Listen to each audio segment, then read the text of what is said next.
Everyone, welcome to Talking Landscape Photography. It's really nice to be back and have a nice live show. I hope you really enjoyed the pre-record that we did with Steve Parrish. It was an absolute privilege to have him join us.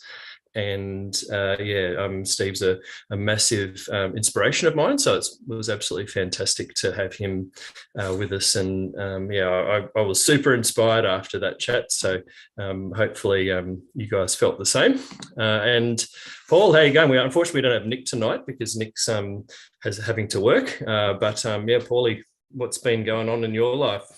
Well, I managed to miss the Vegas season for the fifth year in a row. I did too. Don't worry about that. Yeah, I actually bumped into Grant Dixon and he today in the full gamut, and he had some amazing little shots there that he took over this recent season that's going to go into his book that he's doing. So definitely rubbed salt into the wounds, that's for sure.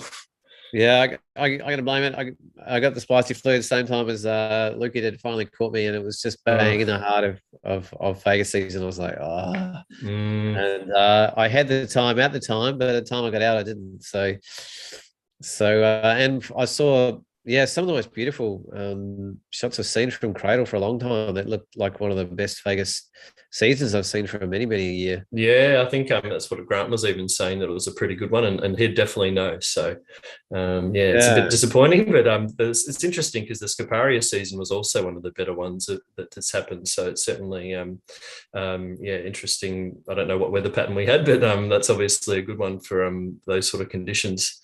Yeah, and it's been quite wet and wintry. So we had snow on the mountain yesterday morning, Mount Wellington, Canunny. So speaking of snow, so it's already starting down our way. So and I think we'll introduce Tom too. You've photographed some snow on Mount Wellington, Canunny. I have, yes, and it features in the book. I've done it a couple of times. So I've got a few stories to tell about that. So we'll wait until we get straight into it, I guess. Yeah. And you've sort of been locked away, Paulie, then, and haven't had a chance to get out too much? Well, I've got 12,000 photographs to edit from my a trip around South Australia that I just got back from. And I just met with the videographer yesterday afternoon, actually, with all the video material. We're going to put a bit of a mini documentary together and start sort of coalescing that into a larger project, book/exhibition or beyond, hopefully. So getting more rolling on that. And I'm also putting a lot of energy and coming over to Melbourne, Tom, actually soon to run the Men with Heart exhibition in Melbourne, finally. Oh, fantastic.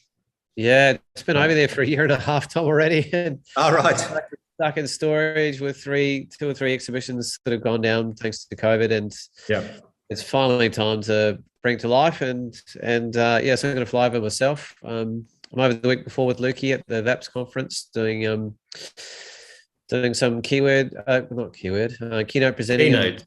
Yes, yeah. And I'm going to stay on an extra week and put up the exhibition and have an opening, run some heart circles, do some artist talks. Should be really good. Yeah. So where's that going to be at? That's going to be at the Melbourne Camera Club in South Melbourne. So super central. Literally just like 5 minutes from kind of South Bank. And one of the only clubs I know that owns their own building, and it's an absolutely stunning building as well.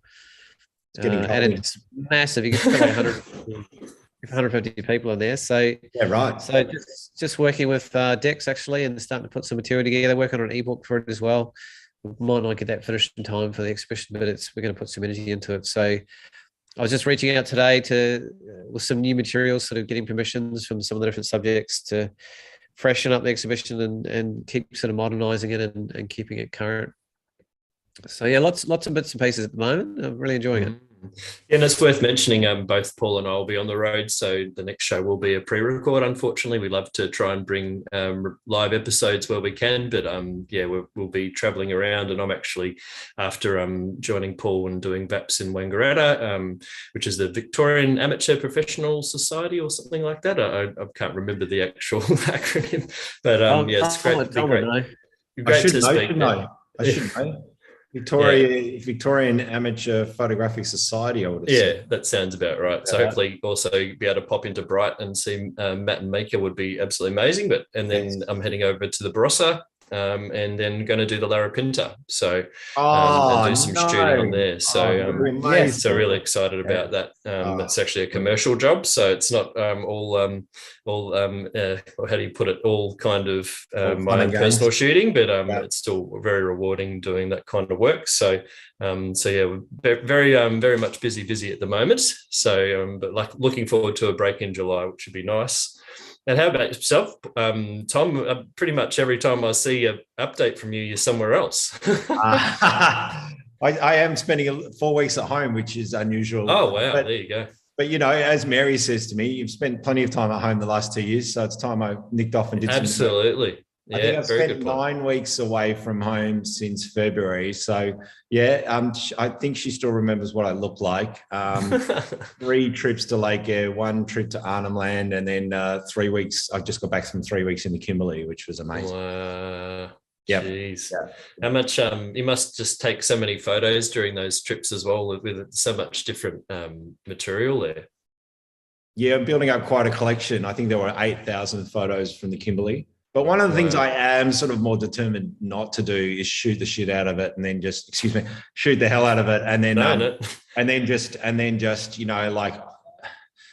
think looking through my pictures after COVID was looking at how much rubbish I'd taken and then determined not to just come out and just blaze away after COVID. And once I got traveling again, so I'm very much asking myself every time I go and take a photograph, are you taking just a record of this, or are you wanting to create something more artistic? And I'm trying to be really selective about what I shoot these days. Shooting far less. How did you find that with 8,000? It sounds like you may have struggled a little bit with that. yeah, it sounds a little contradictory, doesn't it? Yeah, sorry. But I know for myself, I'd like to have that as a goal, but I tend to almost need to take some photos to get into the flow. And for me, if I'm not, this sort of feeds on itself. And I know sometimes I wish I didn't do that, but if I hold back, then I might not take anything. So I totally get that, and I think particularly for the audience watching tonight who aren't professional, you've got to be practicing your craft all the time. You've got to be experimenting. You've got to be taking photos to then understand what works and what doesn't. Getting to know your camera more. Practicing, it's practice makes perfect. And so therefore I can understand that you need to take lots of photos sometimes in order to get one good one. And yet how did I go? One particular flight I did up the Dampier Peninsula for 3.5 hours. I shot over 1,000 pictures. And yet I had one card in my camera where I was determined I was only going to take about 600. End up having to, delete cards as I was flying, which I don't like doing. But, you get into it and you're like, oh my God, this looks amazing. And you can't help to take, 2 or 3 of everything you see. So, I think it's going okay, but by the same token. Well, to be fair, I think there's a difference between land-based and air-based in terms of volume. Like if you're spending that kind of money and the intensity and the dynamism of how quickly compositions can change in the air compared to on the ground is chalk and cheese. Right. It's so super productive, isn't it? Yeah. You're right. Yeah, I loves it. Love it. We love it. Yes, exactly. So I'm going to strip off from this now. I was going to say, Tommy, he took his hat off before he got introduced. This is to give you an idea. This is my high-end, you don't get much thicker, heavy-duty, fleecy jacket that I take to Lake Baikal, minus 20 degrees. It'll be going with me to Yellowstone next year again, minus 20. So I brought it in just to start off the presentation, but I'll strip down to something. What's the brand, Tom? I don't have a jacket like that. This is that high end Swedish brand. You know that one? Raven. No, I'm not familiar with them. Yeah, a very good brand. They've brought it out here to Australia now, and in fact, I didn't actually pay for this. I'm very pleased to say I actually won a gift voucher for, I think it was £500. It worked out to be almost $1,000. And they were like, here you go, here's a code, jump onto the website, choose what you want. And the prize covered one of these jackets, which, I think it to be the equivalent of a really high-end North Face jacket. It's super long and super heavy. That weighs, a lot and doesn't sort of scrunch down to anything in particular, but it's just perfect for that sort of really cold weather where you'd have a thermal, you'd have, a puffer underneath and everything else, and that over the top just to protect you even more. So Yeah, you definitely need those big bomber sort of jackets that you can just throw on over everything. I remember going around Iceland. I have a big rab down jacket, and I would just wear a t-shirt under that most of the time, and that was all I needed. So it's nice to have those sort of things, and especially when you're in these cold places. Yeah, that's the key with photographing in cold places, and maybe we'll get the time to go over that. And again, hopefully on the chat, people will be asking lots of questions, and feel free to interrupt. You know, I'm very much about just wanting to make sure it's really targeted towards people getting as much value, not just looking at pretty pictures. But I find that layering up is the way to go. I'll have a thermal, long sleeve thermal, and then I'll have a polar fleece, and then I'll have a puffer jacket. And then the fourth layer I'll have here in Australia is a windproof, waterproof jacket, you know, like heavy duty. Not heavy, Gore-Tex. But Gore-Tex, absolutely, yeah. MacPack Gore-Tex cost me, you know, $500 10 years ago type thing, lasts forever. Stand underneath a waterfall and you won't get wet type thing, just to stop the wind if it's really windy. They don't exist, Tom. They don't exist, those jackets. I'm pretty happy with my Arctics that I got recently. I get one day where it beads once, and then she leaks after that. Every jacket I've ever had my entire life. I must admit, I haven't stood underneath a waterfall or with COVID and a lockdown, it hasn't had much of a workout in the last couple of years either. So, yeah, I'll let you know how that goes. So, Tom, you're in a different realm from a lot of people, in that a lot of this snow-based exploration you've done has been multi-day and backpacking trips, and in which case I'm imagining you wouldn't be taking a jacket that big that you couldn't back down. No. But at some stage tonight, it'd be really, really good to talk about and just be really straight up with people about the kind of skill set and risks, also about operating in that kind of environment. Because I remember a few times hearing a few hairy stories from you coming back yourself, even in recent years, even with all the experience you have. You know, it's one thing to be out of a tour bus in Iceland and jump your jacket on and jump back into a nice warm place. It's quite another when you have multiple days in an extremely cold environment. It can be quite dangerous, and the level of management around sort of moisture and temperature and dealing with overnight things is quite a different skill set. And also it's a bit of an adventurous soul, and you know, somebody that has certain skills, you know, navigating in whiteouts, and you lose a lot of the markers that you normally navigate by on the ground as well. Do you want to sort of speak a little bit to your sort of overall experience in the snow environment? Yeah, I'm really pleased you brought that up, Paul. In fact, so of course, talking more about the book that I've just published, it's just literally come into the gallery this week, and this has been sitting on the shelf for about 5 years. And interestingly, when I decided at the start of this year that I was going to go ahead and actually print this bloody thing because it needed to be done, I actually went and reread my intro, and this is the intro here, and I've got it in a. Is it coming out the right way, or is that back the front? Yeah, it looks good. Yeah. Yeah. Right. Okay. I actually went through and reread the intro, and then put the first paragraph says a word of warning. And it is very much about that, because I want to inspire people. I want people to look at their photographs tonight and go, oh, wow, I'd like to go off and do something like that myself. But there is obviously a huge level of risk, and I want people to be aware of that, because people, you know, at Cradle Mountain, people at Kosciuszko, you know, in the middle of summer have parked their cars and gone for a walk and never been seen again. And that's a terrible tragedy for everyone involved. And so I guess you'll hear me talk about great stories that I had in order to achieve and capture the photographs that you'll see tonight, but I have quite a low level of risk. So I'm not a high risk person, go out there, just do everything. And, you know, like I'll just deal with it if the situation arises.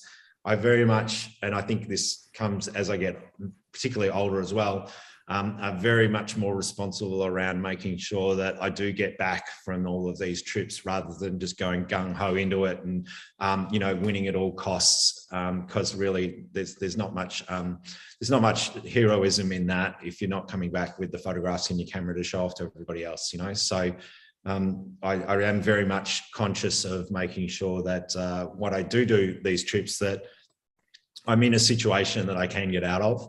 I think the worst situation that I can probably get into is, well, the worst situation would be being caught in an avalanche. We do have them here in Australia. So, you know, if you're buried in an avalanche, there's pretty much no chance of getting out alive. And bear in mind too that most of the stuff that I did for this book was solo. So there's no one there to sort of help you out or go and get rescue. The second thing, I guess, is my back. My worst case scenario is that I get caught in a blizzard. I don't know where I'm at. It's dangerous for me to continue, and I just pitch a tent and just ride it out, because you can always. Yeah, I've heard. You can always ride it out. Sorry, yeah, I had an account. One of my friends was there. I think they conceded later that there was probably not the best conditions to be going there ultimately. But when you're in a whiteout blizzard and walking and looking down at your feet, and you can't even really see that very well, and it's disorienting. Just even being, sometimes you don't even know what's up and down, and which way you're walking, and if it's really thick like that, it's just you've got no chance at all of navigating, really, do you? I've had one experience like that, Luke, where I was walking off Kosciuszko summit down into this valley, and the cloud came over the top of me, and there was no way of seeing any texture in the snow. There was actually no way of me even determining how far it was for my foot to reach the ground. It was very unnerving, very disorientating. It was quite scary, because at one stage there, I found myself right next to a creek, and there was a drop off of a couple of meters. And yet I wouldn't have known had I, the cloud cleared enough in order for me to see that. So yeah, tricky situations indeed. And the worst scenario that I was in was one where silly me, I always carried an EPIRB. So I always carry some sort of emergency device. And in the olden days, 10 years ago, EPIRBs where, yachtsmen and sailors had them, things like that. But they were generally, you set them off just in case you're in a life-threatening situation, okay? These days, we have far more sophisticated devices like, Garmin devices, Zelo devices, spot, trackers, things like that. And I can go through all of that. But I had this EPIRB. My crappy iPhone had run out of battery. It was an old iPhone, 10 years ago, the batteries weren't any good. And up in the cold conditions, they shut down real quick. And I met this Olympic skier up in the back country of Kosciuszko, and it was a beautiful fine day. And of course, I get all chummy with him and said, look, do you mind if I borrow your phone? Because mine's run out. I just want to let my partner know that I'm okay. And he said, yeah, no problem. And Mary was actually doing some work up in Sydney. I said that I was coming home that night, which was a Sunday night. And when you go up to these places and you drive from Melbourne up to Kosciuszko, which takes you all day, and then you hike up onto the main range and you're up there, you kind of don't just bail at the drop of a hat or necessarily go, right, I've been here for a day, I'll go home again. It's a long trip, and there's lots of planning. And the reason this book has bloody taken so long is because the Australian winter snowscapes don't hang around all that often.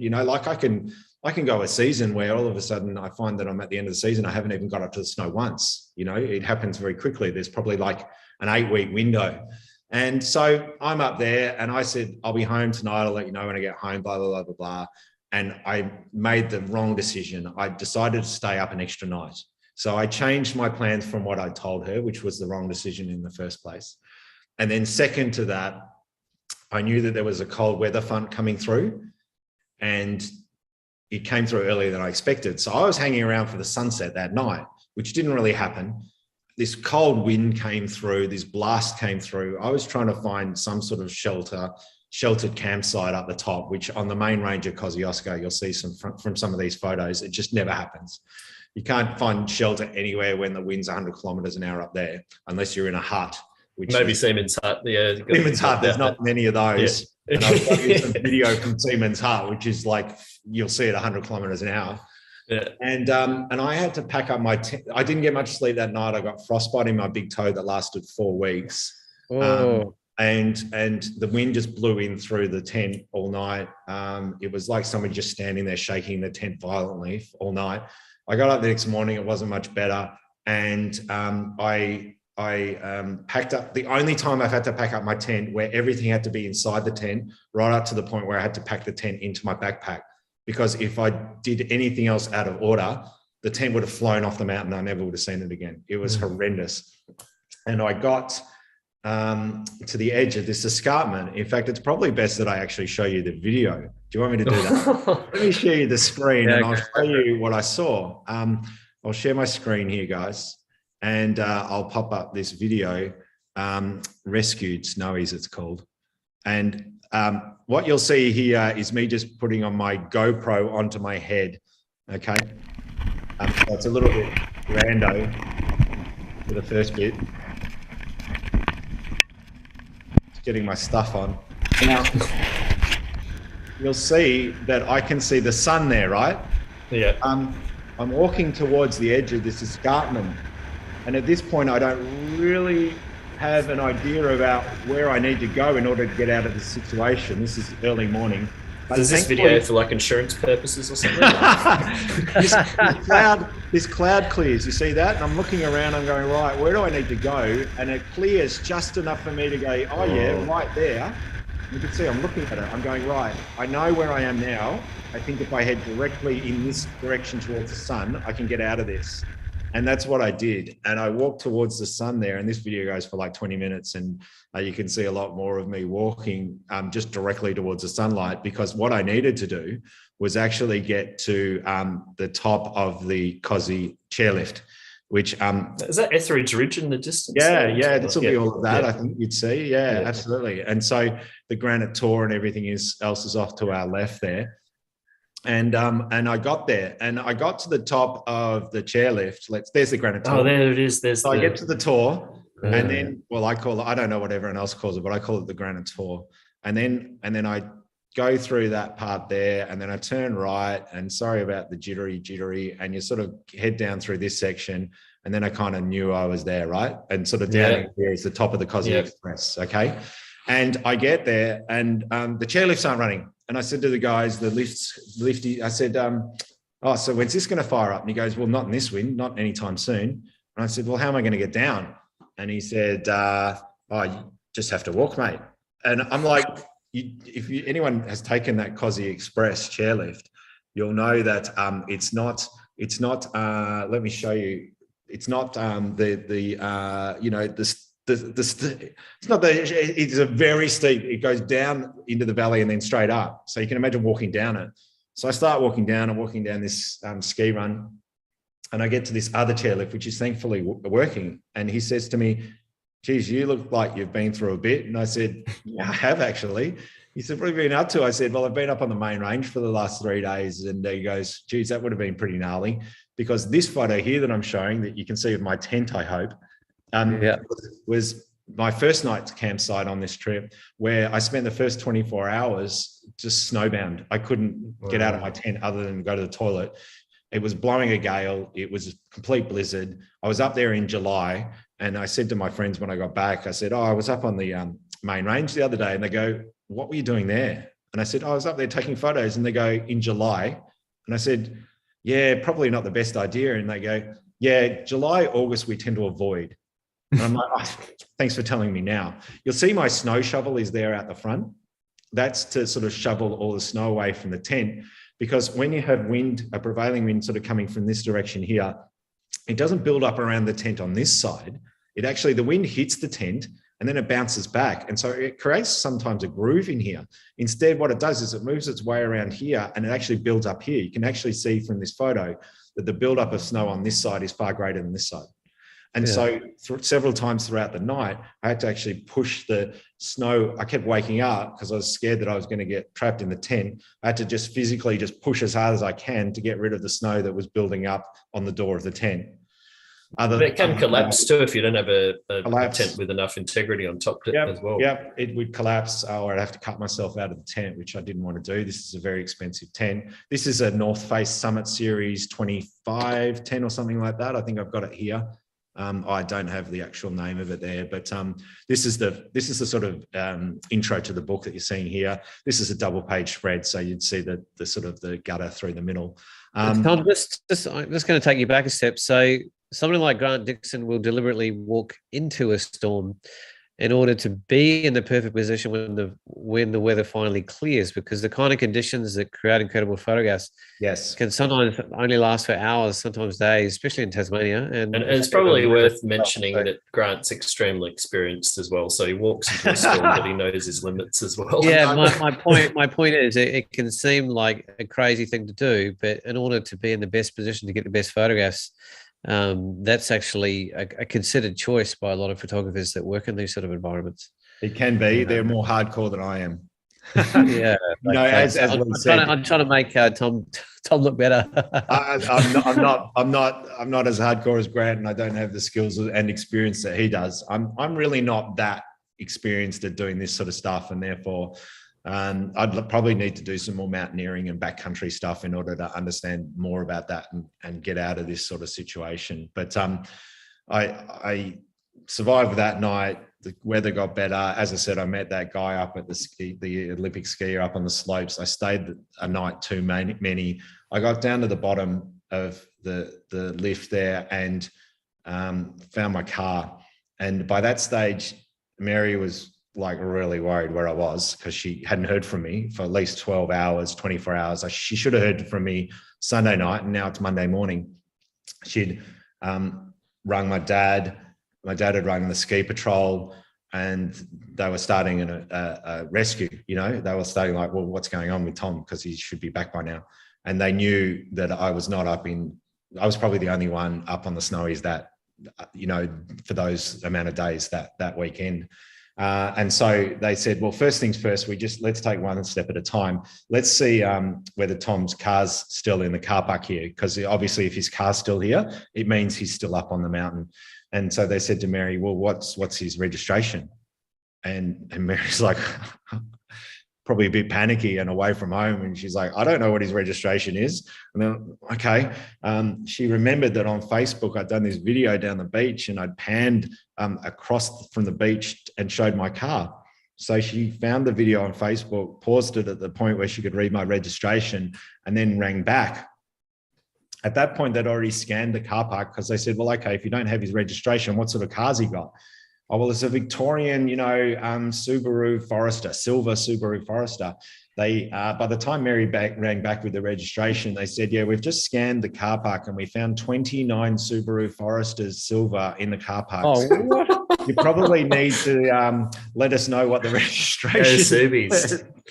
I think you're talking to others with Subaru Foresters here. This is it. So they're a popular car amongst those who go to the snow. Look, by that point, I'd rung Mary, and the phone had charged up enough, and I rung Mary, and I said, "Hey, babe, how you going?" And there's a pause, and God, I remember her voice. It was crazy. She was like, "Oh my God, babe, don't ever do that to me again."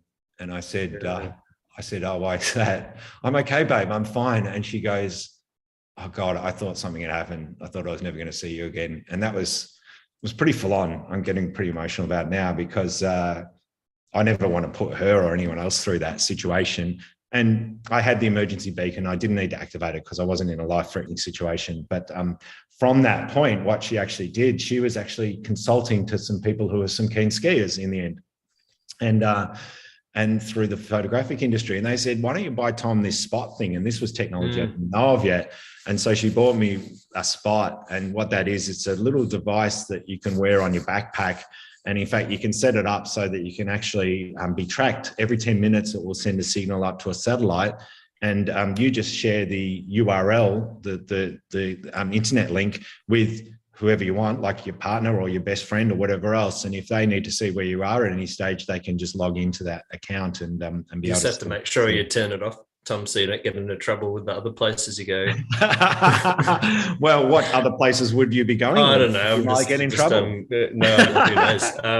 But there's also the Garmin InReach series as well. Actually, have a Garmin GPS map one, and they're also very good. You can actually send a text message and let people know. So that's another a good device technology out there. Yeah, they have a little one too, a bit like the Spot. I think the InReach Mini. As well, so that's well worth looking if you do need to get those communications out there. And I would absolutely recommend, if anyone's doing this sort of stuff, you're just foolish not to. You have to have something like that, even just for yourself. If you get into a situation, regardless of whether you're with or without people, you just want to be able to, call on the right people to get you out of there. You never know what's going to happen, and I think the older you get, the more wiser you get, but the young ones in particular just think they're indestructible and what could possibly happen. And that's not likely to happen. Now I'm fit and young and I'm not going to fall over and break my leg. yeah, okay, well, until that happens, you think otherwise. And the other thing too, just while we're on that, is around phones, and people would say, well, I've got a phone so I can use that, but you've sort of already said, the phones can be really bad in cold conditions, and then you've got to touch the touch screen with snowy hands that your fingers you can't even feel.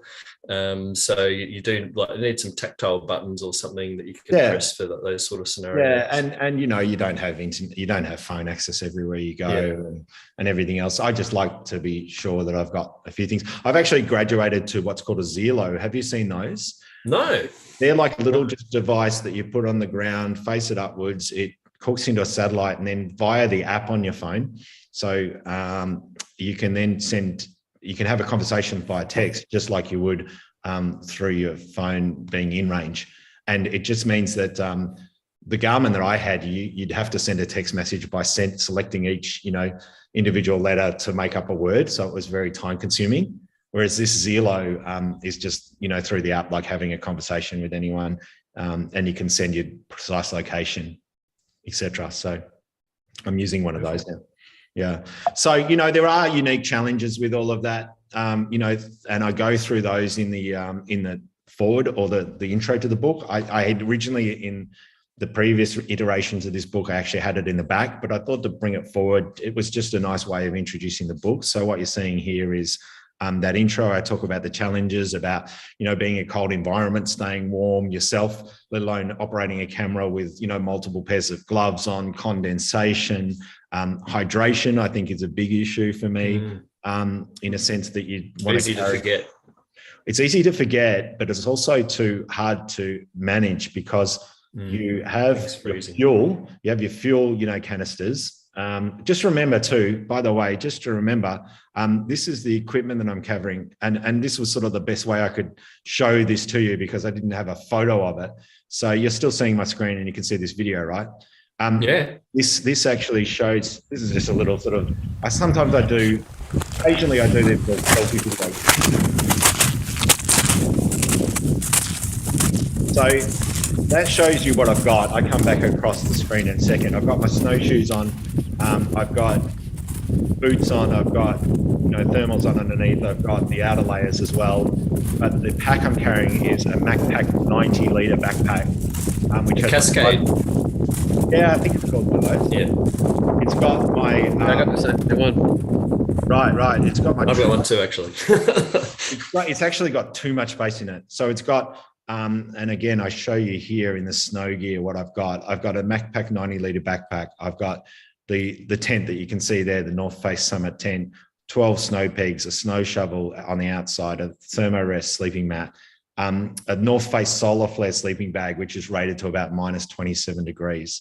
They're MSR rapid descent snowshoes, which are brilliant. Got them on I like those too. Yeah, beautiful. Awesome. Black Diamond ski poles. Ski poles are awesome for walking through the snow. I remember the first few trips I didn't have any. And my mate Scott Lego was like, what do you mean, man? You can power with them and they help stability, et cetera, et cetera. Salmon boots, snow socks, icebreaker, thermal pants and top, lightweight hiking pants, Kathmandu Gore-Tex pants, ski gloves, spare gloves, polar fleece jacket, North Face down jacket, North Face beanie, balaclava, sunglasses, ski goggles, my Spot device, a Garmin GPS for navigation, a compass, failing that, a map, a stove, food and snacks, 2 camera bodies. So once you put all of that into the backpack, then you might have enough room at the top to put a camera body or 2, of which I used to carry 2 camera bodies with a wide angle lens and also my 70 to 200. I didn't have to change in the snow. Is that the theory there? Oh yeah, I guess. And I just had 2 bodies, and I figured I'll carry both. I've got wiser as I've got older. One question I had. Oh yeah. All that lens cleaning cloths, toilet paper, toiletries, and a good book, and which saved me for this trip because I was literally 24 hours in the tent not doing anything, and I read the same book about 3 times. Go on. And sorry, I'm terrible at interrupting. Just in terms of carrying your camera equipment, and it's a question I get a lot, and also I have struggled or looked for equipment for is like if you keep your camera gear in your pack, the problem then is that if you want to take a photo, you obviously have to stop, take the pack off. And as you can see, the amount of gear that you've got, the pack's not going to be light. And so then you have the scenario where a heavy pack will actually dissuade you from taking a photo because, or maybe it's a good thing if you take heaps. Like, but yeah, so I was just wondering, have you found a solution or looked into maybe a pouch or some other way of keeping the camera on you where you don't need to take your pack off? It's a great question. And just remember that most of the work that I've done for this book was sort of 10, 15 years ago. So I haven't gone up, especially with COVID, to do a lot of stuff more recently. You're quite right. It's a 35 kilo sort of pack I'd have. I've actually done expeditions where I've had the DJI Phantom 3, Phantom 4 with its own backpack. You know how big and friggin' they are. I've worn that on the front, and I've had my 35 kilo on the back, and I've walked the Razorback Ridge out to Feathertop and back again in the snow. Crazy and stuff. The thing is, when you've got that kind of weight of a pack, that's one thing, just walking on firm ground, but then walking on snow and snowshoes is every step you're actually sinking in, of course, as well. So it's incredibly hard going. I had that going to, let me just skip forward and I'll go back. Going to this spot here, which is a place that I really wanted to get to, which we call the sort of the western face. This is a place called the Sentinel. This is a spot where not a lot of photographers get to because you've got to walk, a good day to get there from Charlotte's Pass. And I was walking up the slope from the Snowy River up to the ridge here, and every step I took, it was softish snow. So I would sink probably a good, 6 to 8, 10 inches into the snow every step I took. And it was the hardest walk I've ever done. I felt like I'd never exercised before in my life. And you literally would pick a point in the distance, and I'm not saying something a kilometer away, I'm talking something 20, 30, 50 meters away. And you'd say, just walk to that point without stopping, and then I will let you stop. Because otherwise I will not make this. I will either not make the goals that I want in order to get these photos that I want, or I'll turn around and spit the dummy and go home. It's hard. Yakka is so hard. You're right. And at altitude as well. And I say this in the book here, we don't have high mountains here in Australia. Okay. 2,200 meters, right? But if you get up to Falls Creek even, which is 1,700 meters, probably a bit higher, 1,800 meters, it really kicks in there. And then you go 2,000, 2,200. I really struggle. You don't have the same level of fitness as you do down here at sea level, right? So that's difficult. Hydration. So the backpack thing, sorry to get back to that. I don't have an ideal solution. I would have to stop and take my backpack off and take a shot that way. I think, I'd probably maybe happily walk with, my Nikon Z7 now in my hand, with a wide angle lens. I find that I probably don't need to carry the camera all the time because you're walking to a destination to take the photo. True, yeah. So you're not sort of like every 5 minutes wanting to take a shot. That's the thing. And then the other thing I really enjoy doing, and one of the things that I probably said in the intro here, was that I always liked getting into a spot to camp a couple of hours before sunset. So probably by 3, 4 o'clock, I've made camp. And I loved that because what I would then do is all I'd have is my camera, my spot, and my ski poles and my snowshoes, and I'd just go off walking. And of course, if you've been walking all day with a 35 kilo pack on your back, you float off in the air and you're like, oh my God, this is amazing. And you can go off. And in fact, that's that first video that I want to show you, which is me I just knew that it wasn't going to cloud in. So that's fine. And you just go, right, let's go exploring. I'll just walk over there for a bit and, play around there, take a photo, wait for nice sunset, and then just beeline it back to my tent, and you're unencumbered. So it's a really nice way of shooting.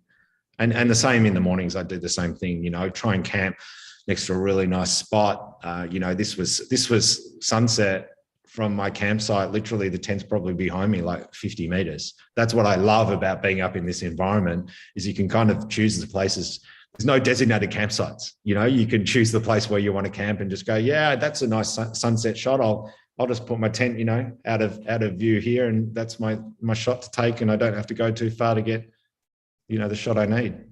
you kind of segue into what I was next going to ask, because we've gone to a lot into the detail and the skill set and the risks, but we haven't yet kind of got into the why, I guess. Why do all this? What is it about these kind of environments, these kind of conditions that compels you to get up there? Why is it worth, all that you go through? What's unique about it? What are the aesthetics or qualities of kind of imagery that you come out with that you just don't get any other way? Great questions. Ones I don't know that I can answer fully. What do I love most about shooting in these sort of environments? I think I love the challenge of actually getting there and also staying warm and the risks involved, even though I said I'm quite risk averse. I like the idea of getting we as photographers, I'd like to say landscape photographers, like that solitude, that isolation, that, oh my God, I'm the only one here. And often I am in these places, and I love that, whilst it would be awesome to share it with other people, and I'd be happy to do that in the future. I love standing here and just not hearing anything else but the sound of my own breath, to be honest. And that sounds really cliche and wanky, but I think that's what it's all about for me. I just love being out in this environment, taking these photos. I think the cleanliness of the shots too is another reason I love it. I just think they're so pure and clean, when you're up in this snow environment. There's not too many distractions. If you can get in a good spot to get a nice photo, it does come out particularly well. These beautiful ridge lines leading your eye into this scene, for example. I find it very clean and pure and minimalistic, which is what I love about a lot of the photographs that I take, for example. So there's an incredible calmness up there too, isn't it? Like obviously when it is not too like blowing a gale, but you're up there, it's sort of like you're saying, a very clean, crisp sort of feeling, but it's also just there's silence, and there's just, it's, like you say, very pure, and it's not, I don't know. That's my experience of it anyway. Very a lot of solitude. Yeah, you're quite right. Yeah, I think it is the solitude more than anything else. And I love the idea, I love the idea of feeling like I'm the only person who's perhaps taken that photo type thing. It's a bit egotistical, but I also love that thrill of the chase. I do love the idea of, and that's why I'm so super proud of this book. I would like to think that the people who perhaps, order this book, and I'd love you to order it, of course, will look through this book and go, I've never seen that before. Like I've never seen those type of snowscapes before. This photo here, just to skip back, where is it? Yeah, this one here is a crop of a wider panorama that I still look at it and think, how is that Australia? Like, it just doesn't feel or look that way. It looks like something like a lunar landscape, so to speak. Yeah. That was unfortunately, the first trip I did up onto the main range, and that was the preceding shot I was showing, that sort of beautiful magenta shot, was that same morning where this cloud was just rolling across the range. It was incredible. I've not seen anything like it since. And I just love capturing these sorts of unbelievable type landscapes here in Australia. Like as I said, I always like, I like the idea of bringing this to people who perhaps wouldn't otherwise have the privilege to see it, because they're not inclined. They don't want to, go and do this stuff. They don't like the cold weather. They're not capable physically, so to speak. So I feel like I'm sort of like the conduit between. You're bringing it to them, yeah. And in terms of the locations that you've photographed for this book, maybe you could just outline, the general areas and where people can sort of seek out these kind of landscapes if they want to do it themselves. Yep. So I don't have that sort of on a map or anything else. I didn't include a map in the book, although we discussed it with Ian, my pre-press guy, Ian Wallace, who down in Tassie. We talked about perhaps having one of each of the sections, like New South Wales, Victoria and Tassie, being separated by this double page spread, where we would have a map indicating where these locations were. So the Snowy Mountains / Pilot Wilderness area, which is adjacent to, but it really didn't make sense because it really didn't show off anything that perhaps people didn't know otherwise. So the New South Wales section, which I'll flip through as we go here, is taken up at the Snowy Mountains. This, for example, is near Charlotte's Pass. And the Snowy Mountains, for those who don't know, is sort of like a 20-kilometre lengthways series of mountains by about 8-10 kilometers wide, up near places like Thredbo, Perisher, Guthaga, Smiggens Holes, etc. And you see a good view of it here where we're looking from a helicopter, Blue Lake here in the foreground, looking to the south, right? Jeez, that's caked. This is caked in snow. This is actually, that's not really great snow coverage either. There's a lot of rock. But, But this is one of the few places in Australia where you can regularly go ice climbing in this sort of section here, apparently.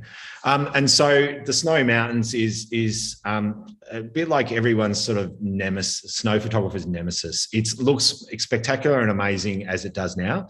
But as I said before, if you get caught up here in a bad storm, there is absolutely nowhere to hide. So I tell this. Sorry.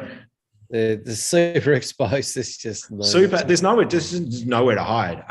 This shot was taken with a 200mm lens shortly after sunrise one morning, looking through the gap into some mountains, the pass, and the cloud was sort of billowing across here the night before. And I'm just trying to find the photo. Was that from down near Lake Kootabatamba? That one? Which one? This one? That one there. Yeah. No, it's near Siemens Hart. Yeah, it's right. Okay. I haven't done any work down there where you were talking there. So this is Siemens Hart. Ironically, for those who don't know the story about Siemens Hart, it was actually built back in 1929 after these two guys, Laurie Seaman and Evan Hayes, perished in a blizzard out this way. And it was actually built by his family, Laurie's family, and hence why it's called Siemens Hut, Laurie Seaman, to provide shelter for future people in this area in case they, got stuck. And what's his name? Is it Gavin Owen and Chris, the other guy? Chris Wawara. Yeah, correct. They got holed up in there. Yeah, they got held up in there for days. They were out on the western face camping, and they'd dug these beautiful big snow holes and pitched their tents in there and went, "Isn't this fantastic?" And I think they were 3 or 4 days in their tents without getting out, and then they that were the guys I was talking about actually that that were talking about that experience walking through a blizzard, and I think one lost a ski. It was quite an epic story actually. Yeah, it's probably what not to do in some ways, but it's a pretty hairy story because I think they were out there for a week, and in the end they just walked out once the weather got better and went, "That was horrendous, we're never doing that again," type thing. That was pretty hairy. We don't like hearing those sort of stories. The first time that I went up, when this photo was taken, I was meeting my friend Scott Lego, and we'd arranged to meet at the hut. I've been up there a few days already. He said, "I'll come down and meet you up there and we'll spend a night together, blah, blah, blah." Great. I was very green. He was far more experienced than I was. He actually convinced the towies to get up onto the range because by that stage, a blizzard was starting to pick up. The winds were picking up and they'd closed the lifts. And he's like, no, you don't understand. I'm meeting a friend up there. I'm very experienced. I promise I know what I'm doing. And they let him up, which was great. I watched him walk across this sort of plain here for about an hour into the wind before he got here. And we, had a great chat, caught up. And I said to Scott, right, so what are we going to do? Like, this storm's coming in. Should we set up our tents outside? And he goes, well, we could, but that's going to be bloody crazy. Why would we? We're best to take shelter in here. And to give you an idea about this hut, this actually has shutters on the inside to stop the wind blowing in and to probably stop the windows blowing in on you should the wind get too strong. I went out for a wee that afternoon/evening, and this is the wind that we had there. So do we need to we don't need to censor this or anything? No, you don't need to censor this. There's no body parts involved. All right, besides, cool. It was pretty cold, so you wouldn't see much anyway. But it's more the wind and the noise. This will be quite a loud video. This is me. I done my thing and I turned around to walk back to the hut, and I took a video on my crappy iPhone, and I will show you what was involved. Here you go. Oh my God.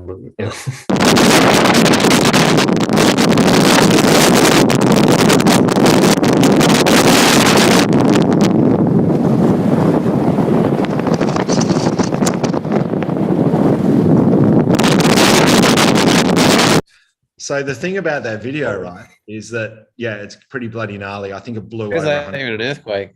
Yeah. It's like a jet liner. It's like, like a plane taking off, and that's all you hear all night, right? It got pretty gnarly. I think it peaked well over 100 to 120. And I tell the story here on this page here. We had built a fire. There's a little stove inside this little flume here.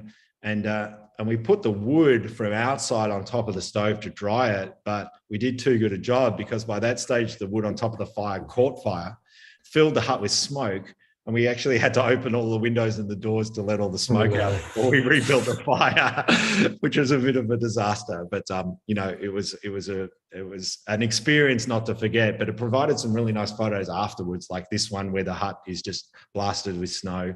And that previous shot here, this one here called Curves, which features several times in the book.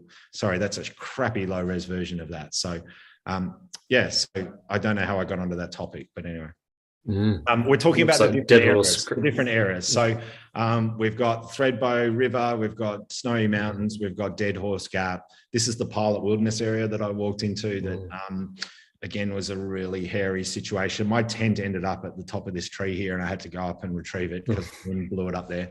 I'll tell you, that was the coldest I've ever been. That was really cold. I think the ambient temperature would have been at least -10 to -15, and that was the only time I've been so cold with all of my gear on that I actually hopped into my sleeping bag with all of my clothes on and ate dinner in my tent and then fell asleep shortly after because I was just so cold. It was so to eat, guys, this is what you have to do. I was talking about hydration before.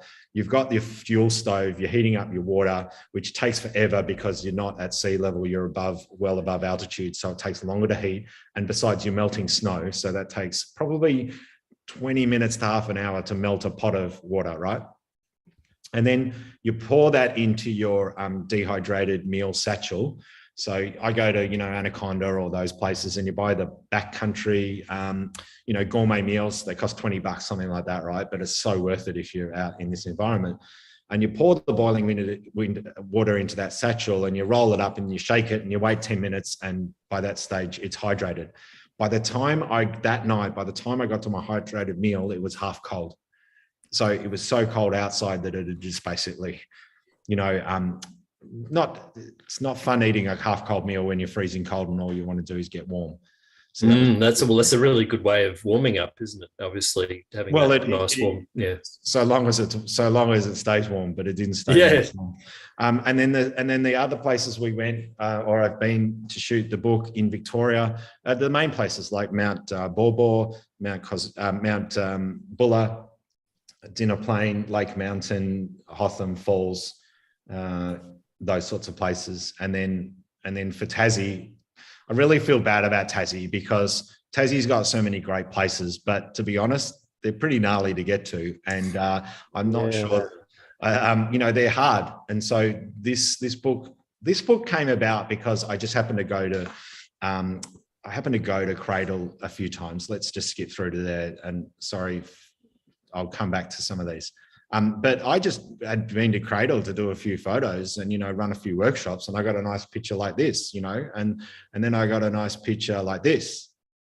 And this one was taken back in 2005 when I decided that I was going to, I thought I was going to walk the overland track in winter by myself, which of course didn't happen because that had this massive snow dump. This had about 2 foot of snow around it. I tried actually walking around Dove Lake, and I got from the car park, lost the track, and ended up waist deep in snow after about 50 meters and went, this is useless. I'm not doing this. And so I had this sort of collection of just a few photographs of, Cradle with some nice snow on it, and thought, well, why not do a book on the snow landscapes of Australia type thing? And then I more purposefully went looking for shots after that. And so having said that, Tassie gets a bit of a poor run because there are so many good places to go in Tassie to shoot, but as you both know, unless you're going to sort of like Mount Wellington or Crater Mountain, everything else is pretty gnarly and requires the sort of Grant Dixon type. Grant's already done it, so what's the point? Well, that's it. What's there to do?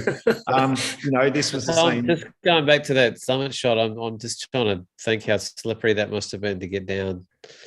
I can't remember. It was a bit gnarly. In fact, I've cloned them out, but I had 2 workshop participants here with me. They actually wanted to go.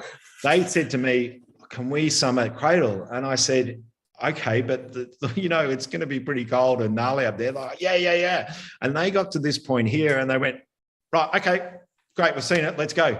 And I'm like, no. Look, I know this is your workshop, but could you just lend me 10 minutes? And they go like, yeah, sure, no worries.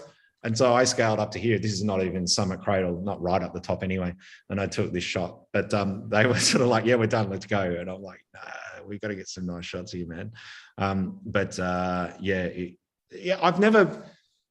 think I've ever sort of felt like I've been in a situation where it would be sort of life-threatening, so to speak.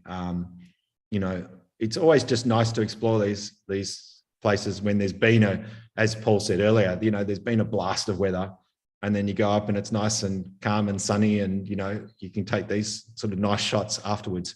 But that's a good find. I did have to go back through my files again. This is sort of a lowish red version, so sorry about the sky there. But that looks like it could be from the days where you could actually drive up Mount Wellington when it snowed. These days, this is about 5-6 years ago. They shut it down, and there's even a sniff of a patch of ice, and you've got an extra 3 or 4 hours to get up there on your own if you want to get to it. Right. Yeah. So I see. So look, yeah, I've went through my files and felt, look, the Tassie section is a bit thin, and I knew that already. And to be honest, I'd wrestled with Mary and said, no, I want to go down to Tassie and I want to shoot some stuff. I've got places in mind. And she said, you've been working on this for a fair amount of time already. When do you think you're going to get down there? That might not happen for another 5-10 years or so, to get all the shots that you ideally want to have this be truly a, snow landscapes of Australia book, which is a bit of a misnomer, which I should have said from the outset. I felt it was a good title, but by the same token, it's not supposed to be a comprehensive coverage of all the places that get snow in Australia. And so please don't think that if you buy this book that you're going to see like Ben Lomond and you're going to see, all those fantastic places like Federation Peak and everything else that you have down there. That's coming. And this is how Mary convinced me to do this book now. She said, call this one Snow, and then call the next, do another book and call it More Snow or Snow, or something else, a part 2. And that's how she convinced me to do it, because I said, all right, I'm happy enough to do that, so long as this isn't the end, because I don't feel like I've done, the snow landscapes of Australia justice. So yeah, so that's that little sort of side note there. I can't remember. Oh, we were talking about the different places that I photographed. So Tassie just has Cradle Mountain and Mount Wellington, I'm afraid. It's all good. There's some pretty damn good locations there. So I'm sure there's some great shots. Yeah, like Waldheim Chalet, I'd been there 3 or 4 times, but I had to wait for, a really nice shot with lots of snow to get that. Some frozen button grass. You're lucky really with Cradle, because so many people try to time a trip for snow and just come back unlucky. Do you actually fly in when you know there's a good chance, like you have that flexibility being a pro shooter, or is it sort of a bit of luck there too? I think I was doing a AIPP Fuji workshop that's when it was. I was doing a Fuji AIPP workshop at Freycinet back in August 2005, and I just tacked up a bit of time afterwards, to walk the overland track in winter. And I was staying at Wombat's place, and he goes, I said, oh, there's a bit of weather coming in. He goes, you better leave early, they'll close the mountain. And I'm like, what do you mean close the mountain? It's not like a ski resort. And I left very early in the morning, and by the time I got to, is it Mole Creek? Oh, yep. There's a petrol station, and a tavern. That's about it. There were all these cars parked by the side of the road. And I'm like, oh, what's going on? I'm not at Cradle yet. And it said road closed. And I'm like, bugger. He wasn't joking when he said the mountain could be closed. Fortunately enough, I got talking with some guys by the side of the road who were working on renovations of the Cradle Mountain Lodge at the time. And I funded lifting with them with all my gear in the back, and got into the mountain that way, did some walking around and got these type of shots. This is, you may recognize this. This is the enchanted forest from the bridge looking along the creek with about 2 foot of snow on it. Totally caked. Yeah, it's pretty lucky to see it like that. That's for sure. This is shot on 617 slide film on my panoramic film back in 2005. You can't actually get this shot anymore because I think at least one or more of these old pencil pines has fallen over. And so from a snow load. Yeah, maybe. Yeah. So and that one of Craig's Mount Kate hut, for example, this one here, this one and this one. I didn't have the car I had, I went back, got my car because I opened the mountain briefly. So I got a lift back to get my car to then come back into the mountain to go where I was staying. And then they closed the national park to not even to four-wheel drives. It was closed completely, other than you could walk in. So I was getting up at 4 a.m, walking through the snow along the road for 2 hours to get to the lake, to then potentially get that, dream shot of Cradle Mountain with snow on it. I did that 3 days in a row, stayed out there all day. Nobody else was there because the road was closed. So it was boring as batshit, sitting around in that little, remember those little, like huts they used to have, like the portable little yeah. Sitting around in them, waiting for you're looking outside and it looks like it's going to clear, and you race outside down to the lake and it's not clearing. Waiting for the lady, mate, to get. Mate, Tom, you got a video of this? I saw your little red dot there, mate. The only video I've got here, thanks for reminding me, is just a nice shot of this where the snow is actually falling. So this had about 2 foot of snow around it. I've never seen it like it since. This is another time, but this is just sort of nice little video. Thanks. I've seen that in the snow, but nothing like that. It's just sensational. Yeah, well, this is not even from that same trip. You'll see you'll see that there's sort of patches of snow or the wet puddles here. Right, this one here doesn't have a puddle video, and so I don't mind if the snow hits the lens and stuff. Away there. Yeah, so you can see there's significantly more snow in this shot here. So that was, I guess, one of the benefits of being there at that time of year, to get that particular shot of Mount Kate Hut. Yeah, it'd be pretty hard to repeat that, really, and especially given them it's more restricted again to get into cradles. So you've done really well. It's a very fine art to get in there and be able to with the snow, trying to beat the closures. And I guess one good option is to stay at Waldheim, so you're actually in the park then. But yeah, you don't have a lot of other options. Yeah, no, that's a good idea. There's only a few shots in the book that are purely black and white, and this is one of them. And the reason being is that you can get really heavily overcast conditions like this, and pretty much everything is black and white. And so there was so little color in this photograph, it wasn't even worth turning, leaving it color. The other, and as a side note from that, the sort of, when you do these projects, again, I'm sorry for flicking through so much. You do these projects and you work on it extremely hard, and you put a lot of time and effort and emotional, interest, or whatever you want to say. There's a lot of emotion in this book for me. And this photograph of this lone snow gum in Mount Hotham was something I had in mind for the cover for many years. And this is a black and white photograph. Right at the last minute, I was looking at the cover and I looked and went, I don't know that, I think even Mary said to me, I don't know that a black and white cover is going to really appeal as much as a color one. So why don't you go color? So I don't know whether you see me, you can see me. Yep.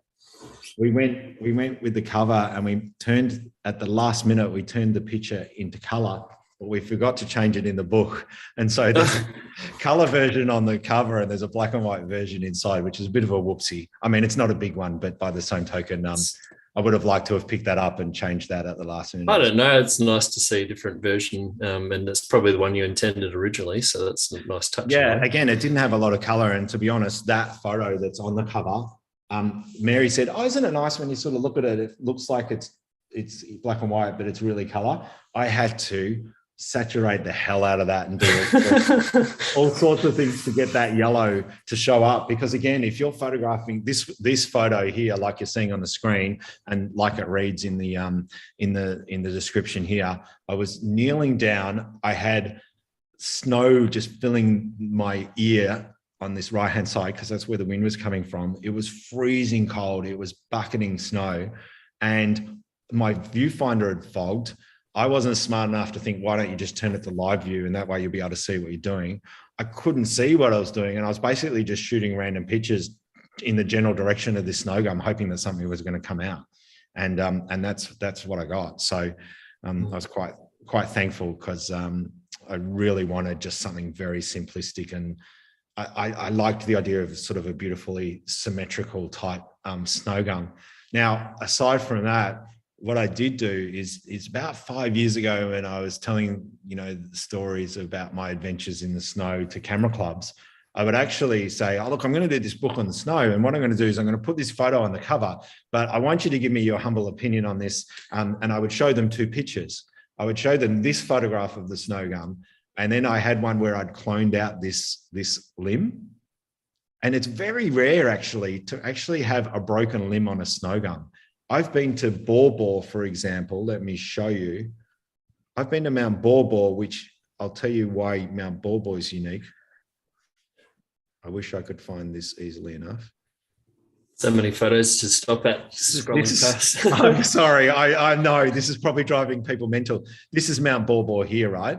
And this is not even the best photo to show you. Let me show you. So let me show you Mount Bor. This one here. So I've been to Mount Bor, which has taller snow gums than what you saw there for the lone snow gum. And the reason being is it's at lower altitude, so the snow gums grow taller. They've got more room for growth, with the temperatures. But I've been there after a cold blast like you see here, and these limbs actually are bent all the way down to the ground, right, and not snapped. And yet this particular snow gum had this snapped limb, and so I'm like, I don't think I like that snapped limb. I'm going to clone it out. And I would show it to the people at the camera clubs, and I'd say, which do you prefer, the one with the snapped limb or the one without? And we'd always get sort of a 50-50 split. And in the end, I kept it in, and I've kind of got used to it, and it kind of doesn't irritate me anymore. But yeah, there it is.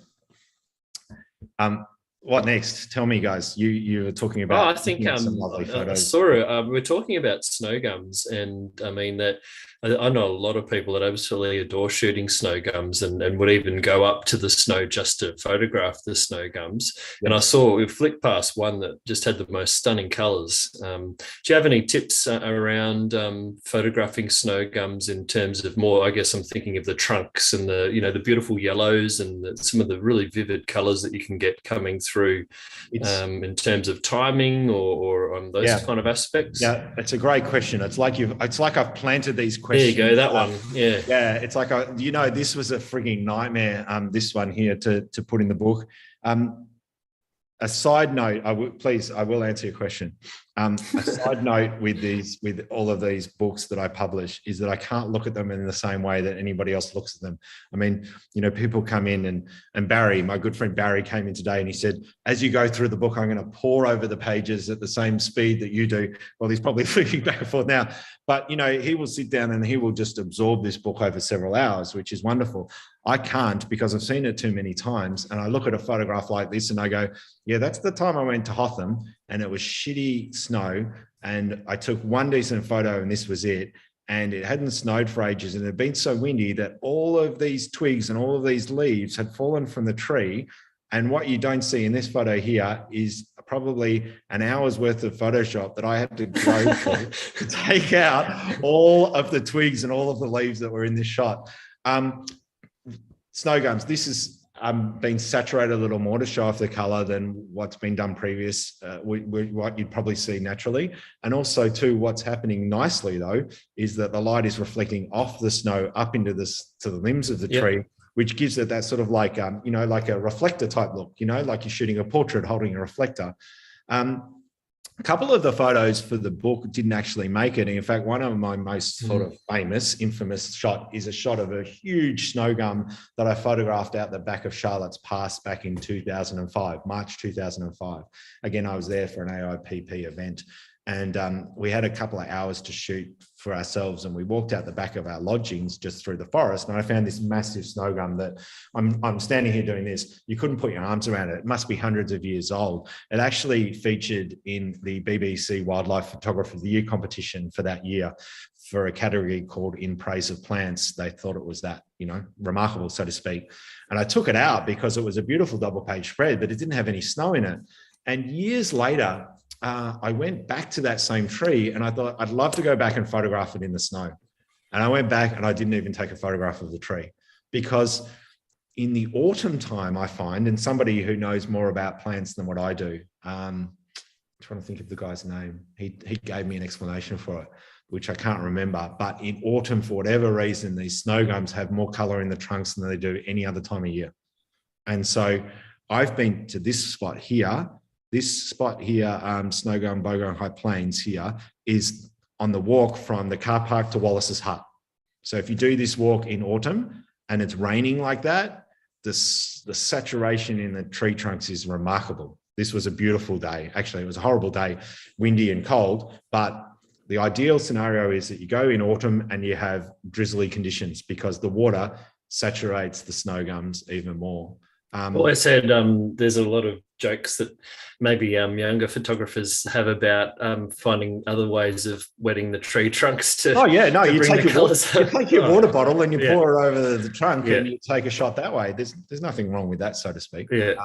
But you know, ideally you have these conditions. I've been to these snow gums here on the left in winter, not even taken a photograph because it doesn't look anything like they do right there now. So unfortunately, they look best outside of the snow period, the winter. They're super saturated in autumn, and if you can get them with water on them, it's great.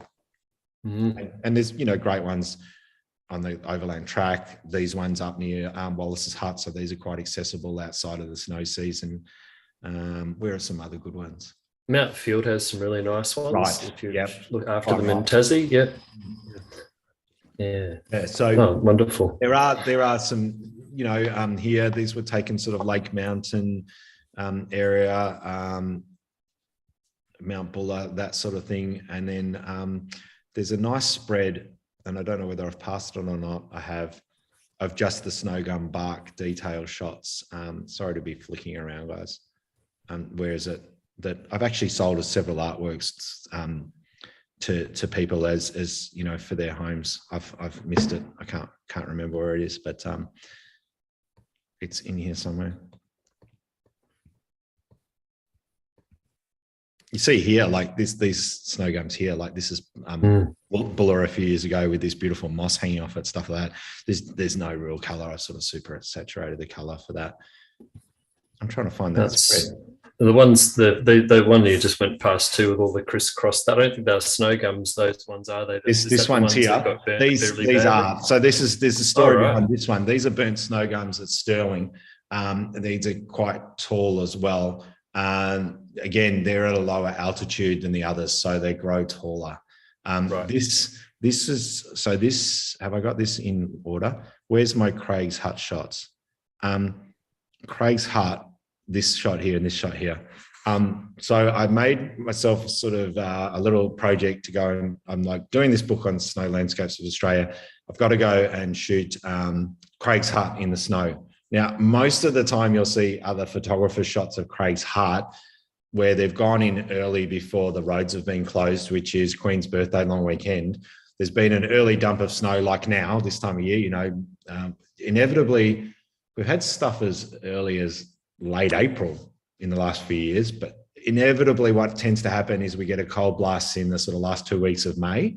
And it means that if you're quick about it, you can get up and you can get maybe even a shot like this with just a nice dusting of snow to get this shot without having to walk in. Well, of course, that would be too easy to do it that way. Tom has to do it a difficult way. So I made the decision, and I tell a little story here, that I'm going to walk in. Now, what it involves is you have to park your car at Telephone Box Junction, which for those who go to Mount Buller to ski, you drive past there.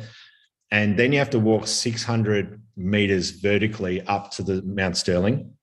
And then unfortunately, after you've done that, you actually have to walk down a ridge which is where those snow gums are that you just were commenting on.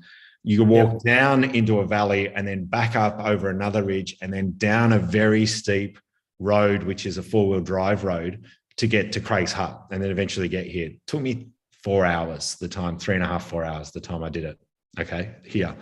I get here and there's no snow. I've planned to get here after a snow dump and I'm like, this will be epic. And you got to remember that Craig's Hut's only like 1,400 meters, which is not much at all, right? It's not that high. So you really do need a good dump of snow to get it looking good. And I get there and I'm like, no, I can't believe this. But I've allowed myself 2 nights to do this little expedition. So I've set up my tent, which involves this. This is not at Craig's Hut, but it shows you a little time lapse of what's involved. This is Mount Baw. This is the summit of Mount Baw. This is a great little spot that if you're thinking about getting into snow camping, this is a great first mountain to go to because you're always in the trees. You're not exposed in any way. This is a little time lapse of me setting up my tent. And so this is the North Face tent, pretty easy. If anyone wants to know what it's like sleeping in the snow, just think about yourself dragging out a large ice cube from your freezer and sleeping on it overnight and thinking that would be comfortable. It's not terribly comfortable. You've got to have a good thermo rest. Definitely. I set up my tent and thankfully, just as I go to sleep that night, by the way, there's nothing to do at night. And if you've been walking all day, you're knackered anyway. So it's quite often you're sort of in bed by 6:30, 7 and asleep. And I can hear this sort of spattering of what sounded like almost like rain, but in fact it was snow. So I woke up the next morning and this is what I had. Like it just gave me this beautiful little blanket of snow. I probably had 2 or 3 inches of snow overnight, not even. It was brilliant. And I'm taking all these shots and this is from the east side. So I've got the sun coming up and I'm loving it and taking all these shots. And then the fog rolls in. And this is like literally like an hour later, half an hour later, right? And I'm like, wow, that's pretty cool too. And I've got a shot where the sun's coming through the cloud, etc. That looked great too. And then I'm like, I could hang around for sunset and get this same shot with the sun on it. And I'm like, I can't really be bothered. And I'm really happy with the shots I've got. So I nicked off and I went back to my car. So I then had to do the reverse of what I'd done the day before. So, walk uphill, downhill, et cetera, et cetera. And I was so tired by the time I got back to my car. I'll show you a video I took. And again, it takes a lot of conscious effort. I'm not, believe it or not, I'm not that selfie driven. And it takes as shush. This is my show, not yours. As I said to you, it takes a lot of effort to think, can I be bothered to do this, to take off my pack, set up my tripod, get out my camera, get all set up, then put my backpack back on, look like I've not done what I've just done, walk down or walk across or walk around and do a little selfie, 5-second video of me walking. And I did it in this one here and it's quite melodramatic. I was having a bit of a laugh when I looked at this one. But I have posted this on Facebook before, but this looks very benign, but this is probably a good, 25, 30 degree slope with a 35 kilo pack on. And I've already walked way too far already.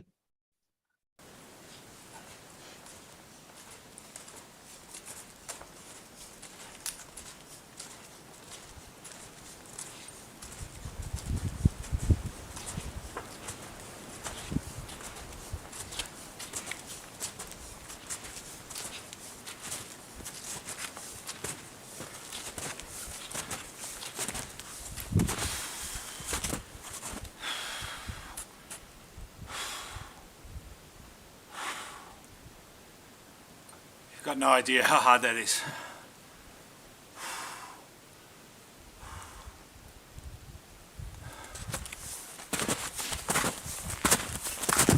No, you just need a logo to sort of show up, It's the drama. It's a bit melodramatic. Just do it. It really doesn't. Yeah, just do it. It really doesn't sort of give you an appreciation for what's involved sometimes. And I'm not nearly as fit now as what I was 5 years ago when I was doing all this stuff, And And I think to myself, if I want to get back up and do this stuff again, which I do, I'm desperate to get back and shoot some more. And also too, people probably say, well, where's all the aerial photos? This is pre-decent drones, you know, like in the last 5 years, think of what's happened in terms of aerial photography. I don't have, the only aerial shots you'll see in this book is from a helicopter that I chartered up at the Snowies a few years ago when I was up there. I haven't gone up and done any drone stuff up here that's worthy of publication. So I can't wait to get up and do that. But I have to remind myself that I've got to be far fitter than what I am now. Otherwise, it's going to be a real slog. So, and also all the batteries you need to carry, and then the batteries won't last as long because of the cold conditions. And I actually haven't found the batteries to be too bad, but yeah, there's all sorts of challenges. And well, the drone doesn't take off if the batteries are too cold, or it doesn't. Oh yeah, sorry, drones. Yeah, I had to go out. I'm running a DJI Mavic 2 Pro still. I know the 3 runs for like 40 something minutes, doesn't it?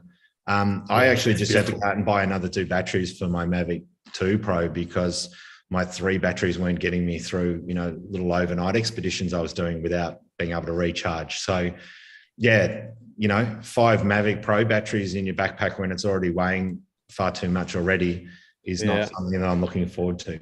Yeah, that's right. A bit of a pack mule. Yeah, I'll get to the point where I'm like Dombrowski or Kenny D, and I need a porter to come out, a schlepper well, to come out and help me out. Might be available to came across Rob Lakers once, and he wasn't up in the snow. He's out on the west coast, but he had yes, now for a few weeks. That I think he had 18 batteries. He had 18 batteries for his Inspire, and an Aspire one as well. So they're way bigger batteries. And a much bigger drone.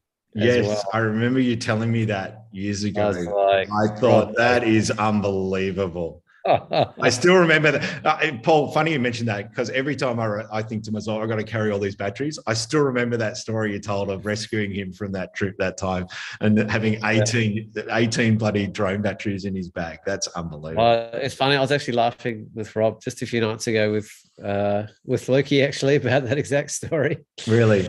Yeah. This is a shot on 617 slide film. There's a few of them in the book that you probably wouldn't get a lot of these days, because this is the Mount Buffalo Plateau taken about 15 years ago, and it just doesn't get the amount of snow that you see in this photo anymore, unfortunately. Wow. So some of these might be quite historic. This one here is at the base of the cathedral.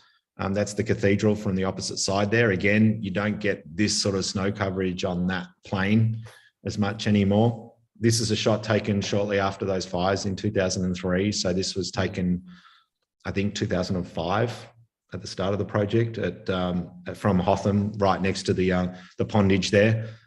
These thankfully are starting to grow back and have some regrowth at the bottom. But at this point here, that all been burnt, unfortunately. There's some that like the fires are just so intense that there's nothing to recover. Yeah, they will never grow back. This is probably one of them. These ones here, these were more recent. This is a shot that was sort of slid in at the last minute. That's from a few years back, towards Feathertop. Would you say that Feathertop's probably the most striking sort of peak in the sort of Alps, the alpine area up there? And therefore, if you were going to put it in a book, you'd probably put it right at the opening spread. Yeah. It is like Bogong is the highest, and I've not done any work up at Bogong, so I need to write that down for perhaps this winter. But it's Feathertop's the second highest, and it's probably the most impressive. Yeah, I think absolutely. Done some nice little bit of aerial work up there, as well as this camping trip, which still probably to this day is probably one of the more popular shots that I've put on Facebook, where I had the wanky Instagram shot from the tent looking out, and this was the view I had. Yeah, I think I remember you doing a few little videos and showing your campsite there. It looked pretty amazing, just the view that you had from that point.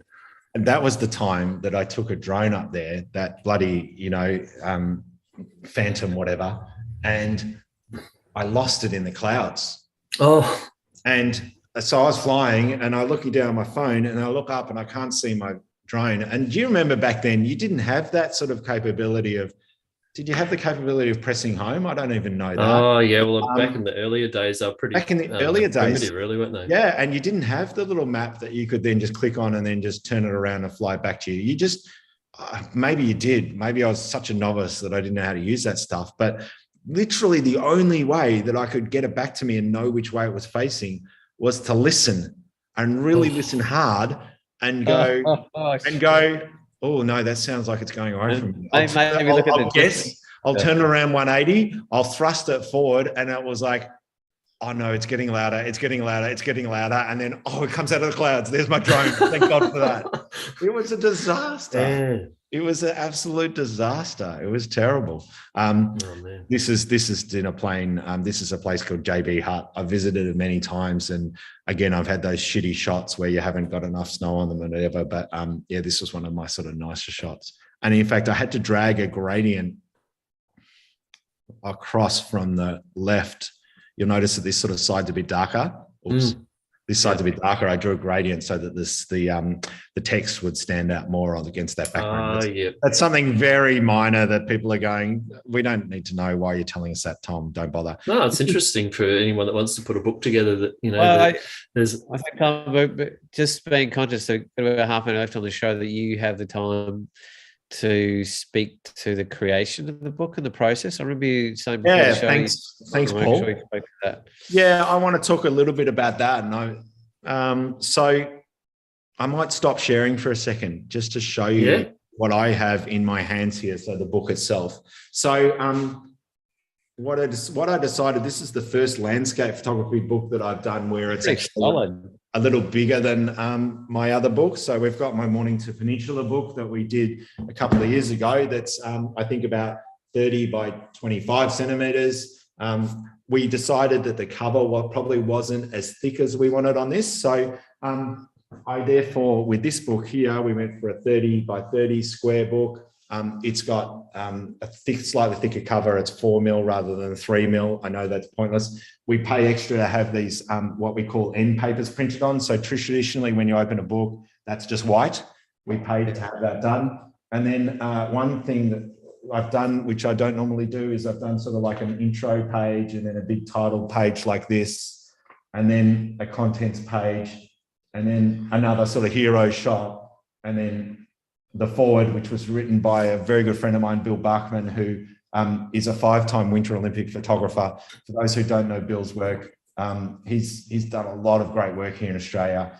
And he also did a fantastic book many years ago through the 80s called Local Colour Travels in the Other Australia, which was full of fantastic sort of outback photos. I think he ended up selling 40,000 copies of that book or something ridiculous. It's a huge one. The wombat here is again another hero shot. That's the only photograph I have of a wombat, and that went on the back cover as well. And I kind of feel like I'm jibbing people because they probably go, oh, wow, this has probably got all these beautiful photos of wildlife in the snow. No, I'm sorry, it doesn't. And then it's got the intro, things like that. One wallaby in there. It does say landscapes of Australia, to be fair. True. Yeah. So then maybe they turn it over and go, well, that's not a landscape. What's that? So you got to go with the critters, though. That's what I've heard. That's a head-on landscape prize landscape shot. That one. Right, that's it.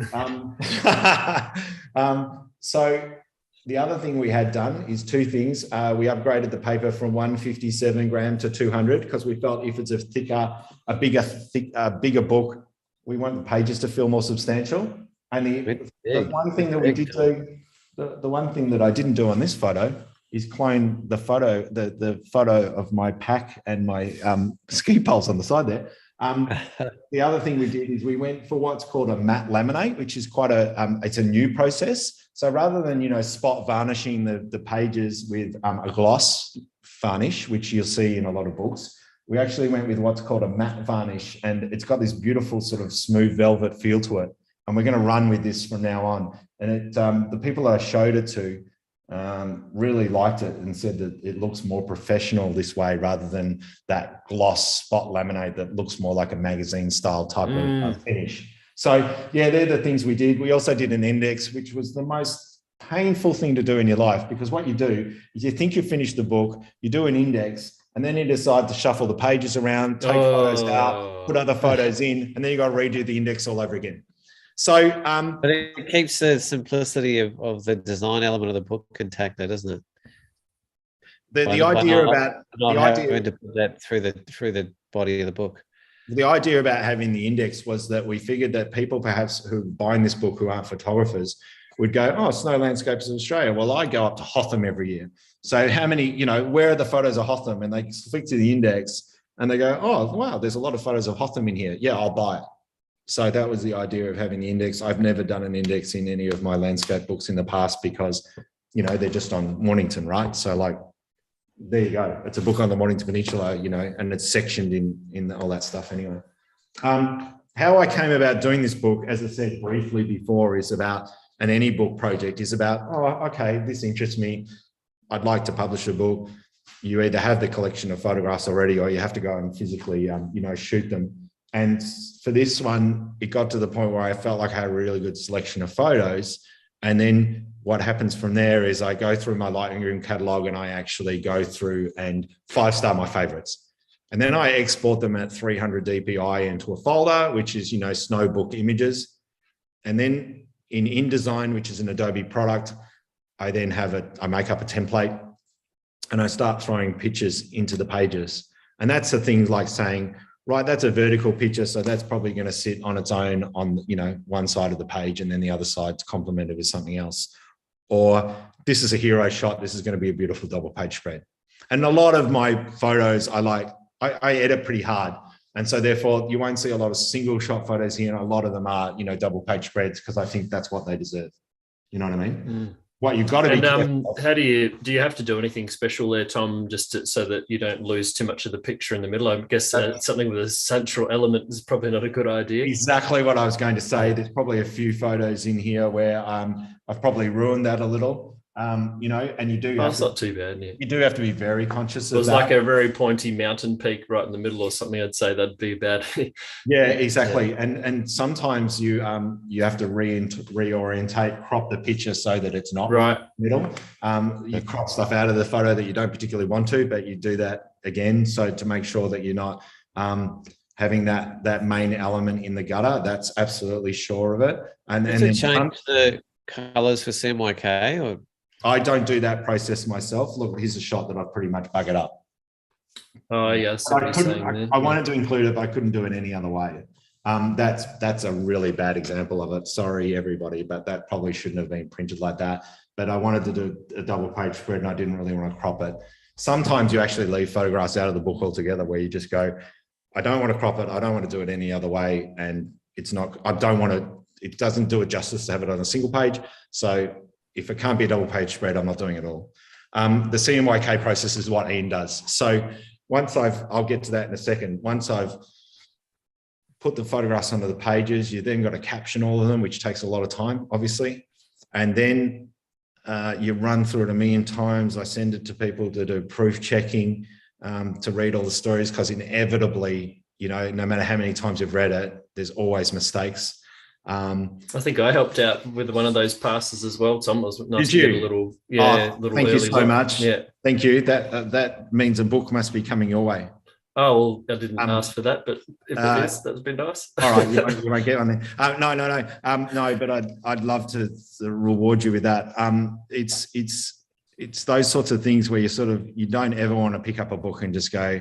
You don't know how many times, even today, I was just looking at this book and somebody was holding it and I was making sure that was all spelt right. You know, it's your worst nightmare that you'd spend all this time and effort and money onto putting a book together like this.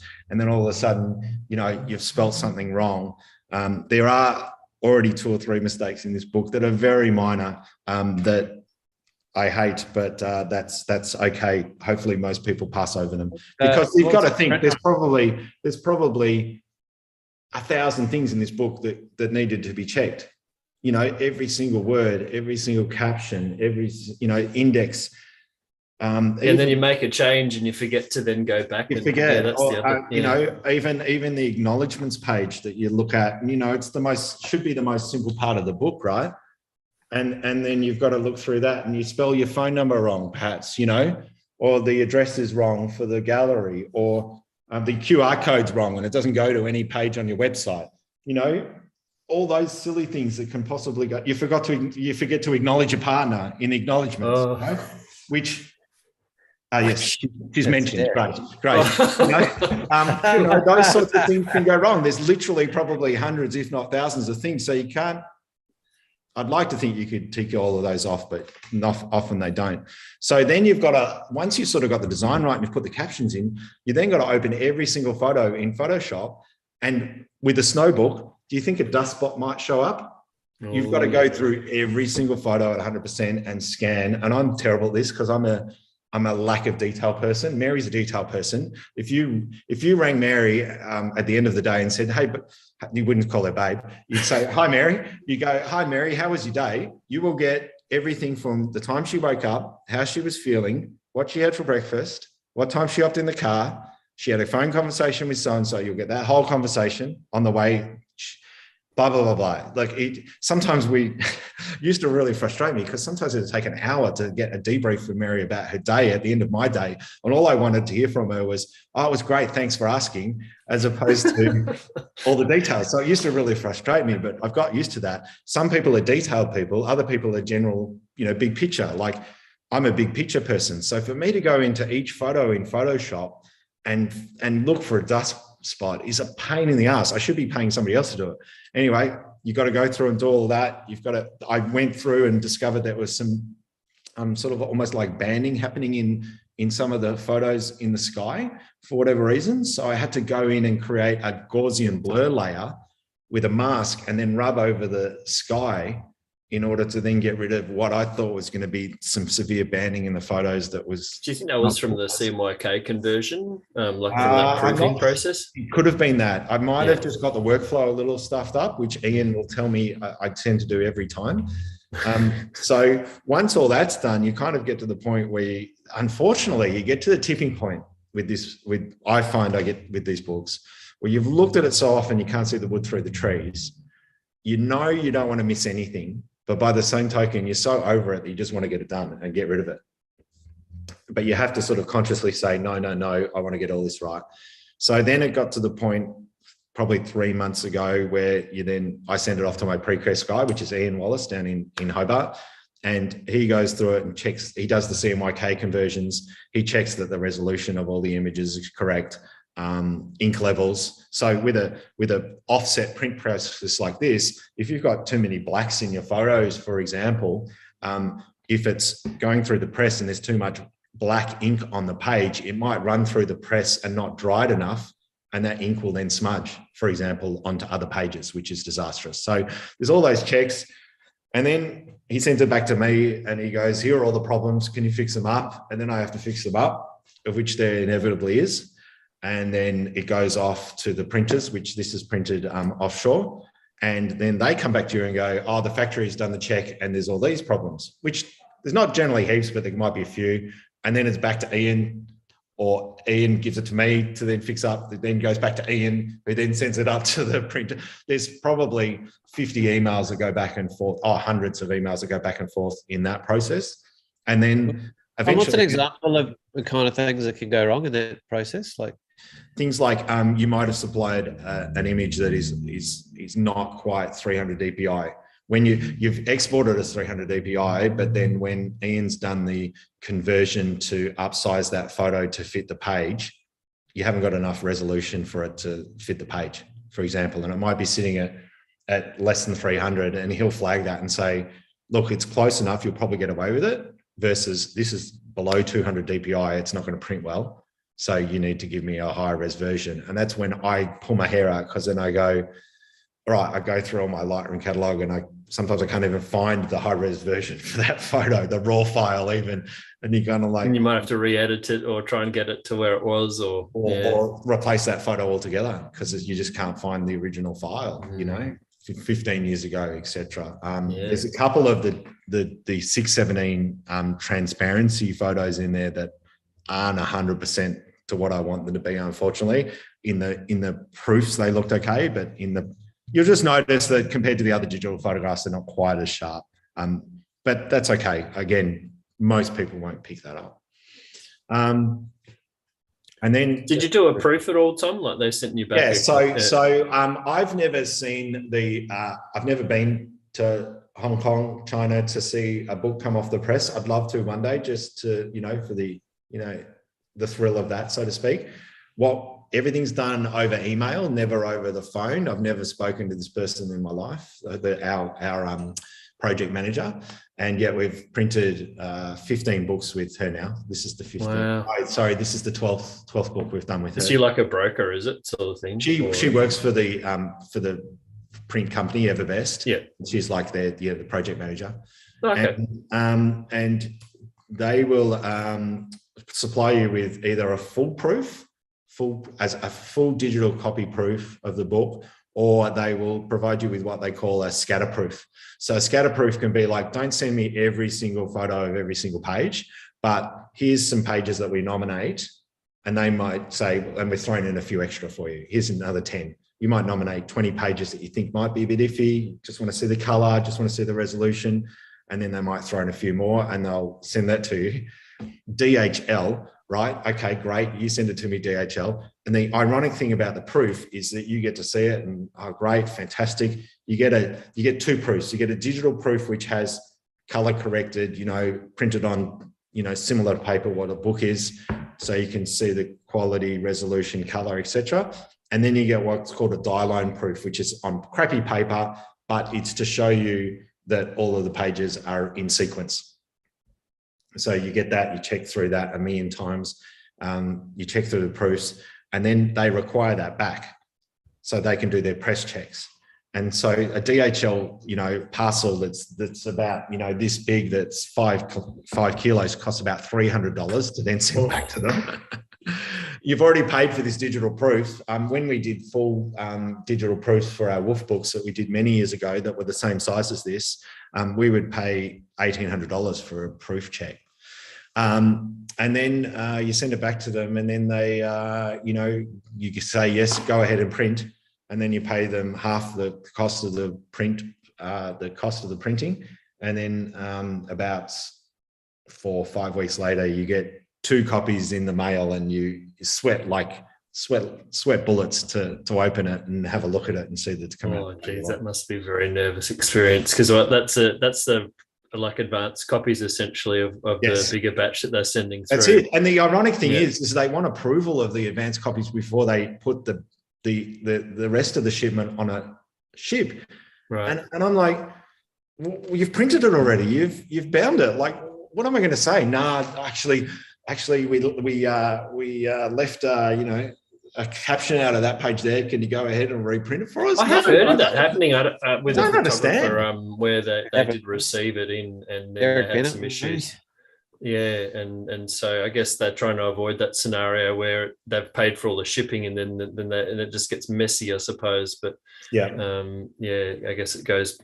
Yeah, so it's just a tricky one as it is, like not being able to go there in person, and that's just a shame that it's not cost effective to do it locally where you could have that opportunity. It's not, unfortunately. And look, don't get me wrong. We've looked into this. Not recently, but years ago when we did our Wolf books, for a same size book, 30 by 30 centimeters, cost us 3 times as much to print here in Australia than to print overseas. So unfortunately, it's just not cost viable here in Australia. It's just... Speaking of cost and trying to figure out the market and what kind of thing, like there's a lot of different ways to skin a cat, but and I'm quite aware that if you're going to try and compete in a traditional commercial environment, you're pretty much tied to working overseas. Where does this sort of volume become justifiable in terms of the cost and in terms of the size and thickness and some of the decisions you're making about the physical structure of the book, that they're going to add a lot of physical cost as well to like the number of pages and where you're sort of aiming. You're quite right. There's quite different prices on your different books. There is, Paul, and it's a great point, because I sort of glossed over that. Things like whether it's a soft cover or a hard cover is going to determine costs. The GSM, the weight of the paper, whether you pay to have spot varnish put on it all or not, because you don't have to. The number of pages, the physical size of the book.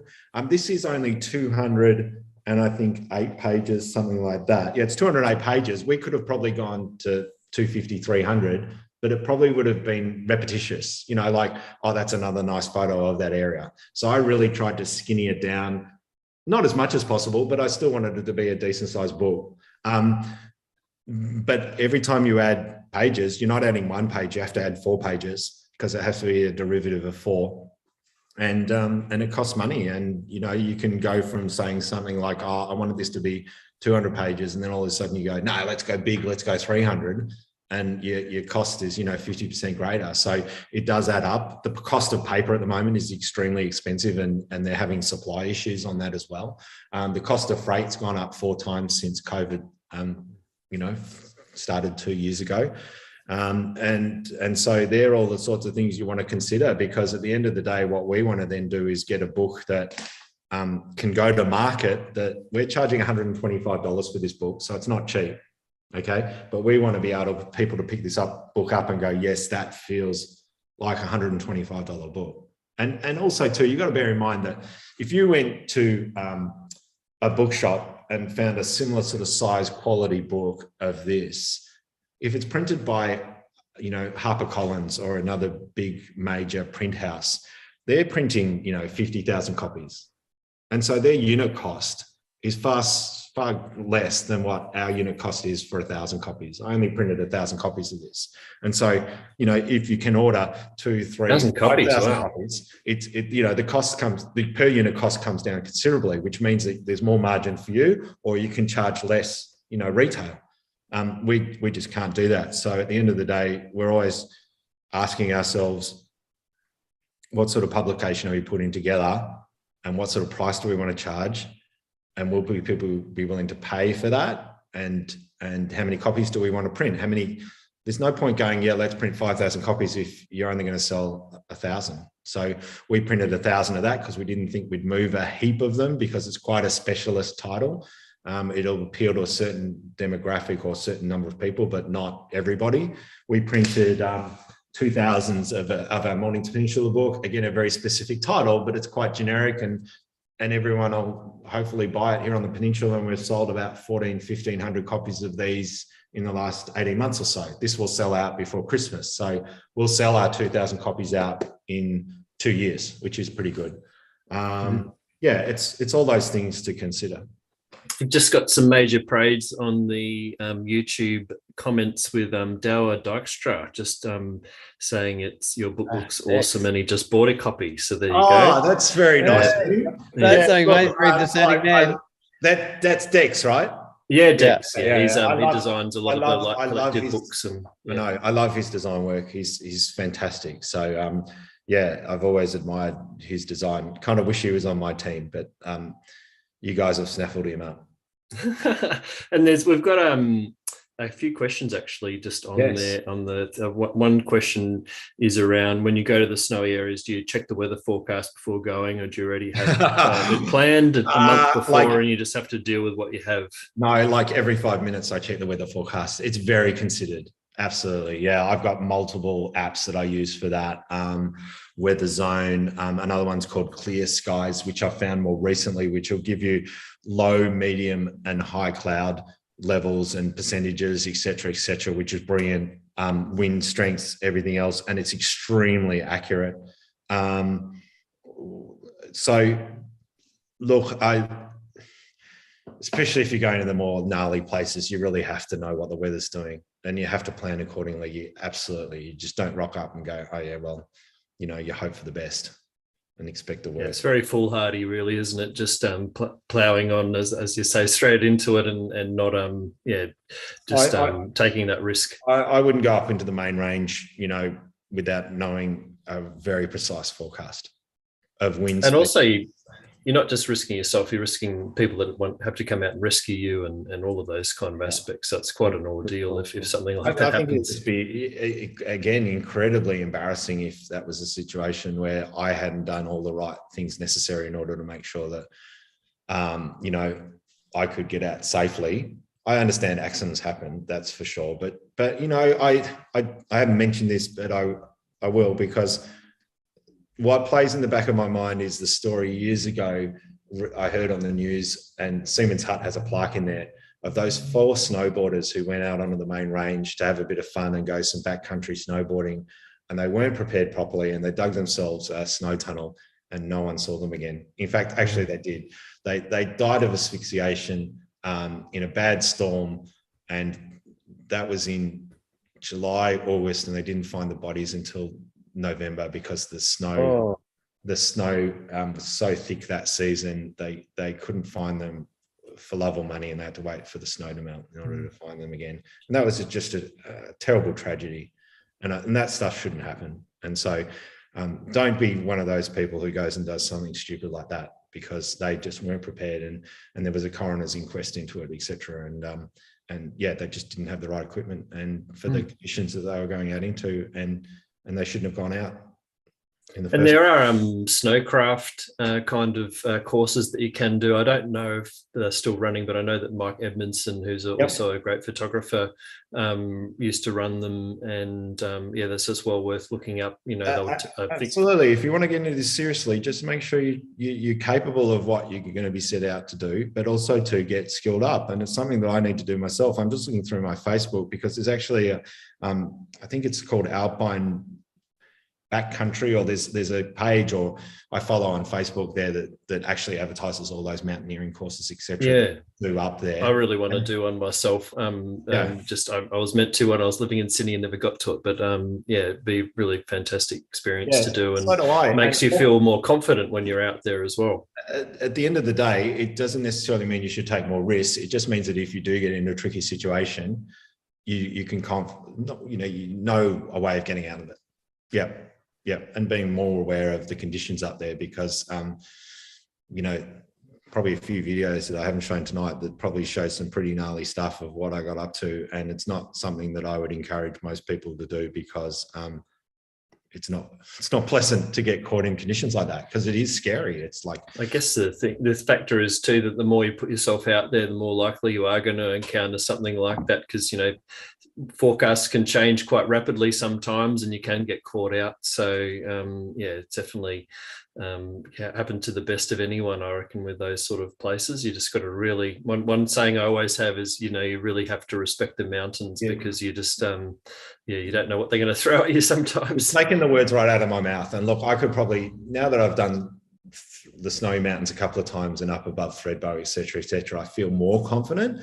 But I certainly, if I lose respect, I probably shouldn't go, because I'd like to think that every time, and I said this in the intro to the book, that I'd like to think that every time I go up to places like that, I really am on that nice edge, where I'm saying to myself, well, if something goes pear-shaped here, this is not going to be, fun. This is going to be something that I'm going to have to think pretty clearly about how to navigate my way out of this so that I can return, versus oh, we took the wrong track here, so we'll just walk back and go the other track type of thing. It's not that simple. And so I'm always conscious of that and making sure that I come back safely. That's for sure. And only got a few last minutes, but I was really keen to know if you have like maybe a favorite spot or a favorite shoot that you've had out of all of the snow ones that you've had. Often it says a lot about a photographer when they can what they name in those sort of scenarios. Sometimes it's a nightmare. I think that first shoot that I did up on the main range was my favorite, because it was the first time, but also too, we had varying conditions, and that was when Scotty met me at Seaman's Hut. There's probably half a dozen to a dozen photographs in the book that came from that one, trip. It was, I think, and Scott's an incredible snow photographer in his own right. He's done a lot. So he's done a lot. He had one season where he said he wanted to spend 30 days overnight snow camping on the Australian Alps. I think he got to 28 or 29 or something like that. So he's done a hell of a lot. He's got some really nice shots as well, that's for sure. And he's pretty experienced. Yeah. It sounds like it was an experience for you where that almost kicked off your passion for snow photography. Yeah, I think it did. And I think, if I'd had a bad experience, maybe I wouldn't have gone ahead and done any more work up there. And that forms quite a significant part of the book, because it is so unique. I think that's the other reason why I loved that shoot and loved going up there. It's just like nothing else in Australia. You've got this big expanse of sort of nothing. There's no trees. There's incredible shots. One of my favorite shots in the book, if I could quickly find it, again, is like nothing you'd sort of expect to see here in Australia. It's this one here, and I purposely kept it sort of reasonably dark, but it's something like that. It's just caked in snow, and you've got this cloud coming over the top of it. In fact, I had that about 2 stops darker than that, but I thought I better lighten it up a bit for the book. But it's stuff like that Well, you're standing on a ridge with a 200mm lens and you're shooting that sort of stuff. This one here is the same, similar sort of same shoot. Wow. It looks like a scene out of a Hollywood movie. Looks a bit Himalayan almost. Doesn't look, it doesn't look like Australia. I'm like, look, every time I look at that, I go, that's not Australia. Like, it doesn't look like that. So, yeah, they're the sorts of things that sort of, because I've had those experiences. There's another aspect to uniqueness that actually came up when we, went in depth into Grant Dixon's book, Winter Light, is the fact that, so his body work, for instance, relative to yours, that shot over 40 years, it's basically unrepeatable because the acceleration of climate change is happening so fast. And in places like Tasmania and Australia, where they're really not particularly alpine and they're quite low, they're going to be the first places to lose the element of snow and to have that become rarer and rarer, or at least more, I guess, sporadic in terms of the way the weather's changing. So there's an aspect to uniqueness to your work that you may or may not have considered, the fact that you just might not be able to do that in decades to come. Well, he's already mentioned too, with was it Mount Buffalo or Buffalo, for example? Yeah, it doesn't get the snow that it has. I think it'd be incredibly sad if that is the case, and it looks like that's the way we're going, regardless of what's caused it. Places are getting warmer and the snow isn't as prevalent as it used to be, and it makes it hard to do a book like this because, there would literally be seasons where the conditions weren't that good. And all of a sudden you go, oh, well, there goes another winter where I haven't got up to the snow to shoot. And yet I'm trying to do a book on the snow. We also have that incredibly short season where, people think winter in Australia is like June to August, right? It's 3 months, 12 weeks. But it really, snow in Australia tend to sort of fall any consistency around the end of June, early July. And then by the end of August, it can be gone. So you can have like as little as an 8-week window in order to get shots as well. So I would often find where work got the better of me, family commitments, etc., and I couldn't get up to do those shots as well. I don't like to think, would Grant's book, my book, be an historical document? Maybe, maybe not. I'd like to think no. I'd like to hope that it's not because of that reason. I'd like to think that we can somehow reverse this and we do get great, snow conditions again, but it's probably unlikely, unfortunately. Yeah, very somber thought there. And, it's depressing. It's a really depressing subject for me to talk about, to be honest. Well, it's irrelevant. I love the cold. I want to go and photograph the cold. I love it. I don't want these places to get less and less snow. I don't want to think that we're having such an impact on the environment. That's what's happening, but we're seeing it time and time again, aren't we? Unfortunately. Yeah. Well, time will tell on that one, Tom. If it's you created a legacy piece. It's not the driving force, but at the end of the day, we'll see. Are there any other questions, Luke? I think there's just a few statements. Tim Wright commented in and said that he's done the snowcraft course with Mike and said it's a great teacher there, and a few other experiences there. Another question, just if you actually have like an alarm bell itself, where if the conditions aren't right, you'll turn around and not do a trip. I guess if you've got a particular cutoff point where you're like. Yep. So let me give you an example. The shots from the Pilot Wilderness area came about by chance, both fortuitously and otherwise, that Scott had actually mentioned to me about wanting to go to a place called Cascade Hut. And that was a photo that didn't make the book. And I drove from Melbourne up to, Thredbo all day. Sometimes I'd be leaving from Mary's place. She used to live in Essendon, and I'd leave there at like, 2 a.m. or 3 a.m. to get up there by midday so I could then catch the lift up to then walk to a spot to get camp before dark, So you're going to a lot of time and effort and planning to do these sorts of things, and the constraints of the ski season, as we've talked about, the winter season, etc. And I got up there and the forecast wasn't what I thought. It was blowing a gale up on the main ridge on the top there. And I'm like, no, I'm not doing it. If you're looking at, you can look at it at any time. You can see the wind gusts from the weather station at the top of the Cosy Express, which is the highest point. And Eagle's Nest, isn't it? Yeah, a lot of the time it's over 100 kilometers an hour. And like, who wants to go anywhere in 100 kilometer hour winds, particularly up there, where you're snow camping? not my idea of fun. So I got there and it wasn't any good. And I'm like, okay, what am I going to do? I don't really feel like driving all the way home again. And I pulled over by the side of the road and looked at this map that was talking about Cascade Hut. And, oh yeah, that sounds like fun. I'll do that. And on the map, of course, you know, you are here versus Cascade Hut looked like 5 minutes away. It was 20 kilometers, I think. It was 12K or something like that.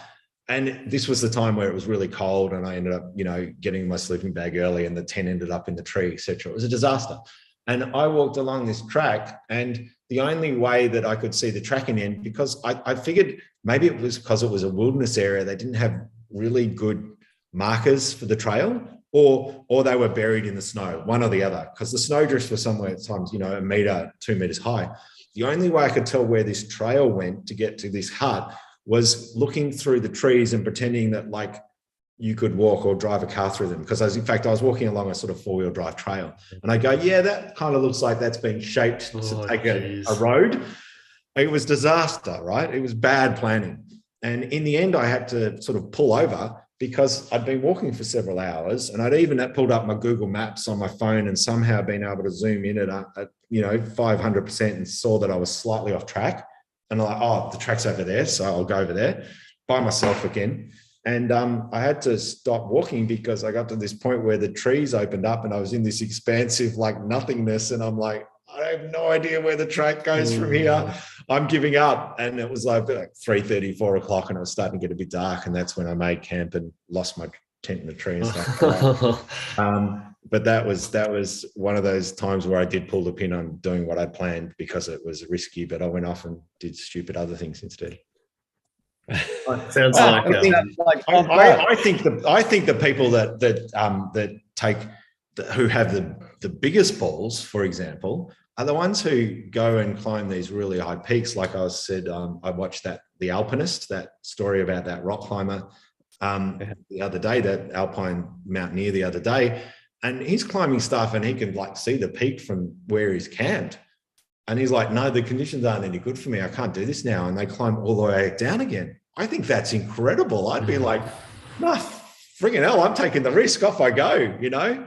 But they have the common sense to go, no, this is not right. This is not for me. You know, I'll do it another time. I reckon that's amazing. Yeah. It's a long way back down and back up again. If they... It is. That's the thing, Paul. You're right. You know, like you've taken all those risks to get there, and then you got all that. But the one thing I haven't mentioned that I definitely don't do to have sound mind is I never take alcohol with me, and I would absolutely encourage anybody else to do the same. Don't you know, a little thing of whiskey or port or shit like that. Like, you know, you just can't afford to make mistakes. So therefore, if you're intoxicated, you're probably not going to make the best decision. So that's a big no-no for me. I don't take any of that. I think also with alcohol, it I don't know. I think it dilates the blood vessels or something. It actually, rather than making it, you might feel warm, but it's actually sending blood to extremities, and so you're actually going to cool yourself down even more. Right. So there's actually also a physiological reason not to, apart from a cognitive one as well. Yeah. So definitely not the best idea. Although the people sort of think, I have a nice nip of port that'll warm me up. Oh yeah. No, and besides, there's an extra thing you got to carry as well, and I'd probably want to take a flagon, and instead, you know, you can't. Well, I mean, I'm glad you do have these experiences, Tom, because they make for really great stories. So if there's anything that comes out of it, at least you've got something to. Well, you've got to be able to live to tell the tale, though, too, don't you? Yeah, well, that's true. Yes, there's no point having these gnarly stories to tell if, you know, that Tom Putt, he was a nice bloke. I'm sorry that he fell off that. He went bushwalking and never came back type thing. You know? Yeah, no, you don't want to. You don't want that. You don't want that. So no, well, it's been an absolute pleasure to have you on, Tom. And thank you very much. If anyone would like to pick up your book, which sounds like a bit of a no-brainer, whereabouts where do they go? What do they do? They just easily have to go onto my website, tomputt.com, TOMPUTT.com. There's a little menu at the top that says books. Otherwise, there's a big fat photo of this book on the front page. If they click on that photo, it will take it through the page, and I will get them in the post to you ASAP. Anything that we're posting at the moment, we're just waiting for some dedicated book mailers to come that have been custom made for like boxes for the the special boxes that wrap up so that they're not going to get damaged in transit. So they'll be arriving next week. So anyone who does order one, please just bear in mind that we will be posting it probably towards the end of next week, not straight away. So I just want to make sure it arrives to you safely. That's all. Just in time for winter, so that's not too bad. Yeah. That's why it's arrived right now. Yeah. The hard work begins because, I know we're going to finish up. This book here is like, right, anyone who buys this book is going to be interested in the Mornings Peninsula, and we can sell it through our gallery because we're here on the Mornings Peninsula. It's quite easy to get to market. This snow book's going to be a challenge because, of course, our market is not down here. It's up at the snow. So Mary's hard work begins as of tomorrow to touch base, with those people and get it into the right areas and make sure that we can get the word out and people who want to buy it can have the opportunity to do so. That's more of the distribution side and just finding places to probably our hardest book to date to get distributed, but I think some clever sort of Facebook ad targeting towards people who go up to those various ski fields and things like that, and putting it into some ski lodges and retail shops up on the mountains, things like that. Makes a lot of sense. No, fantastic. Well, more excuse to go back, isn't it? Then too. That's the word. I can't wait.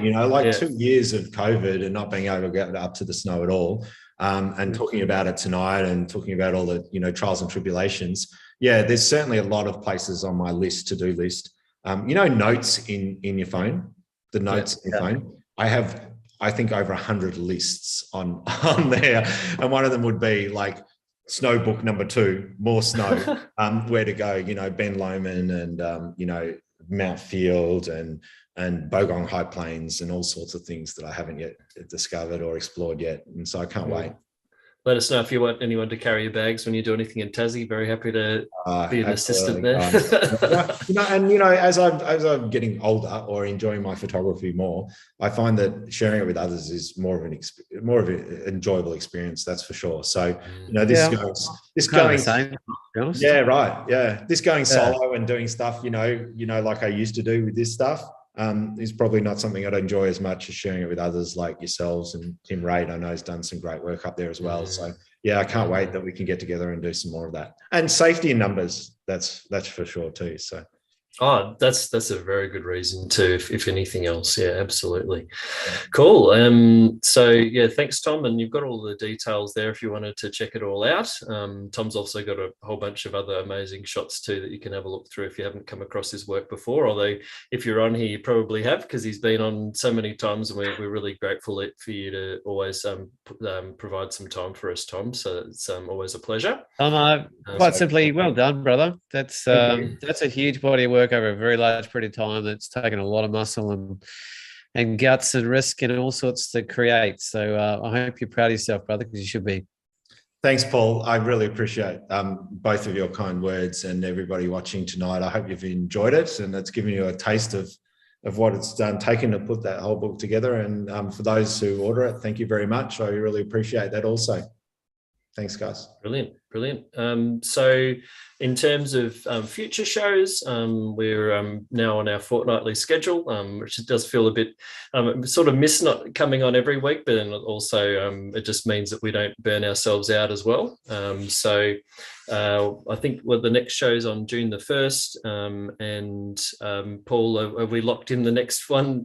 We can say. Yeah, well, we're doing a pre-record with Caroline Cheng in Canada on Monday, our Tuesday this coming week. So extremely refined, very, very elegant shooter, and I've done a lot of work with her personally around Australia doing aerial work, but she's forayed out into some really exquisite botanical work of late, partly due to COVID, really, because she couldn't get out and travel and do what she wanted to do. So she's one of those visual artists that has a sort of searing intellect and a very, very clear vision and drive behind her work. And she's able to articulate that like few people I've ever met. And she's accelerated the quality of her work immensely in a short space of time, really. Deeply considered, very refined, elegant woman and artist. So, looking forward to getting out of the hood. Been probably working on getting her on the show for about half a year. So that's right. Looking forward to that. So don't forget, Lucky, Tuesday morning. Yes, no, I'm onto it, but feel free to tune in. So there'll obviously be a premiere. Paul and I'm actually on the Spirit of Tasmania next on that Wednesday, so I certainly wouldn't be able to do it otherwise. So pre-records definitely help with that. So look, thanks again for joining us, Tom. Absolute pleasure as always. And you. I was having a look at that. Better than what? Tom, next level. You like that? You like that? You might have done it. I can't believe it. I've got another one that says Kenny who? So you might have to turn around and talk because I don't know if that would have gone to our audience. I don't think I should. No, probably best not. Okay. All right, no worries. Press the rewind button if you want to later on. Thought you like that one, Paul. So big hello to Mary for me, will you? Yeah, I'll give her a big kiss from you, mate. That's for sure. Yeah. Do that. I haven't seen it in quite a while. We look forward to that. Hopefully, you guys. I might be able to do that. I'm definitely hoping to catch up with Ricardo when I'm down. I'm probably going to be in Melbourne for almost like a week or 8 or 9 days. So and it might overlap with the time you're in here. This is end of May, early June. So I'll check in with you. Yeah, I'm around. Yeah, absolutely. That'd be great. Perfect. Yeah. Awesome. And you'd be welcome to obviously come to the opening for Men with Heart as well. I would be honoured. Thanks, Paul. It's a beautiful. Yeah, we'll have to talk more about that next show as well, Paul, as well. Yeah. So awesome. And if you haven't followed us, haven't tuned in to see the show, welcome to subscribe and see our future episodes. And please feel free to like the show if you happen to enjoy Tom being there. We'll help use that as a reference for future performance and see how that goes. So it's great to have you all with us, and we'll have to leave it there for tonight. And see you next time. And thanks again, Tom. Thanks, guys. See you all. Everyone. Bye. See ya. Everyone.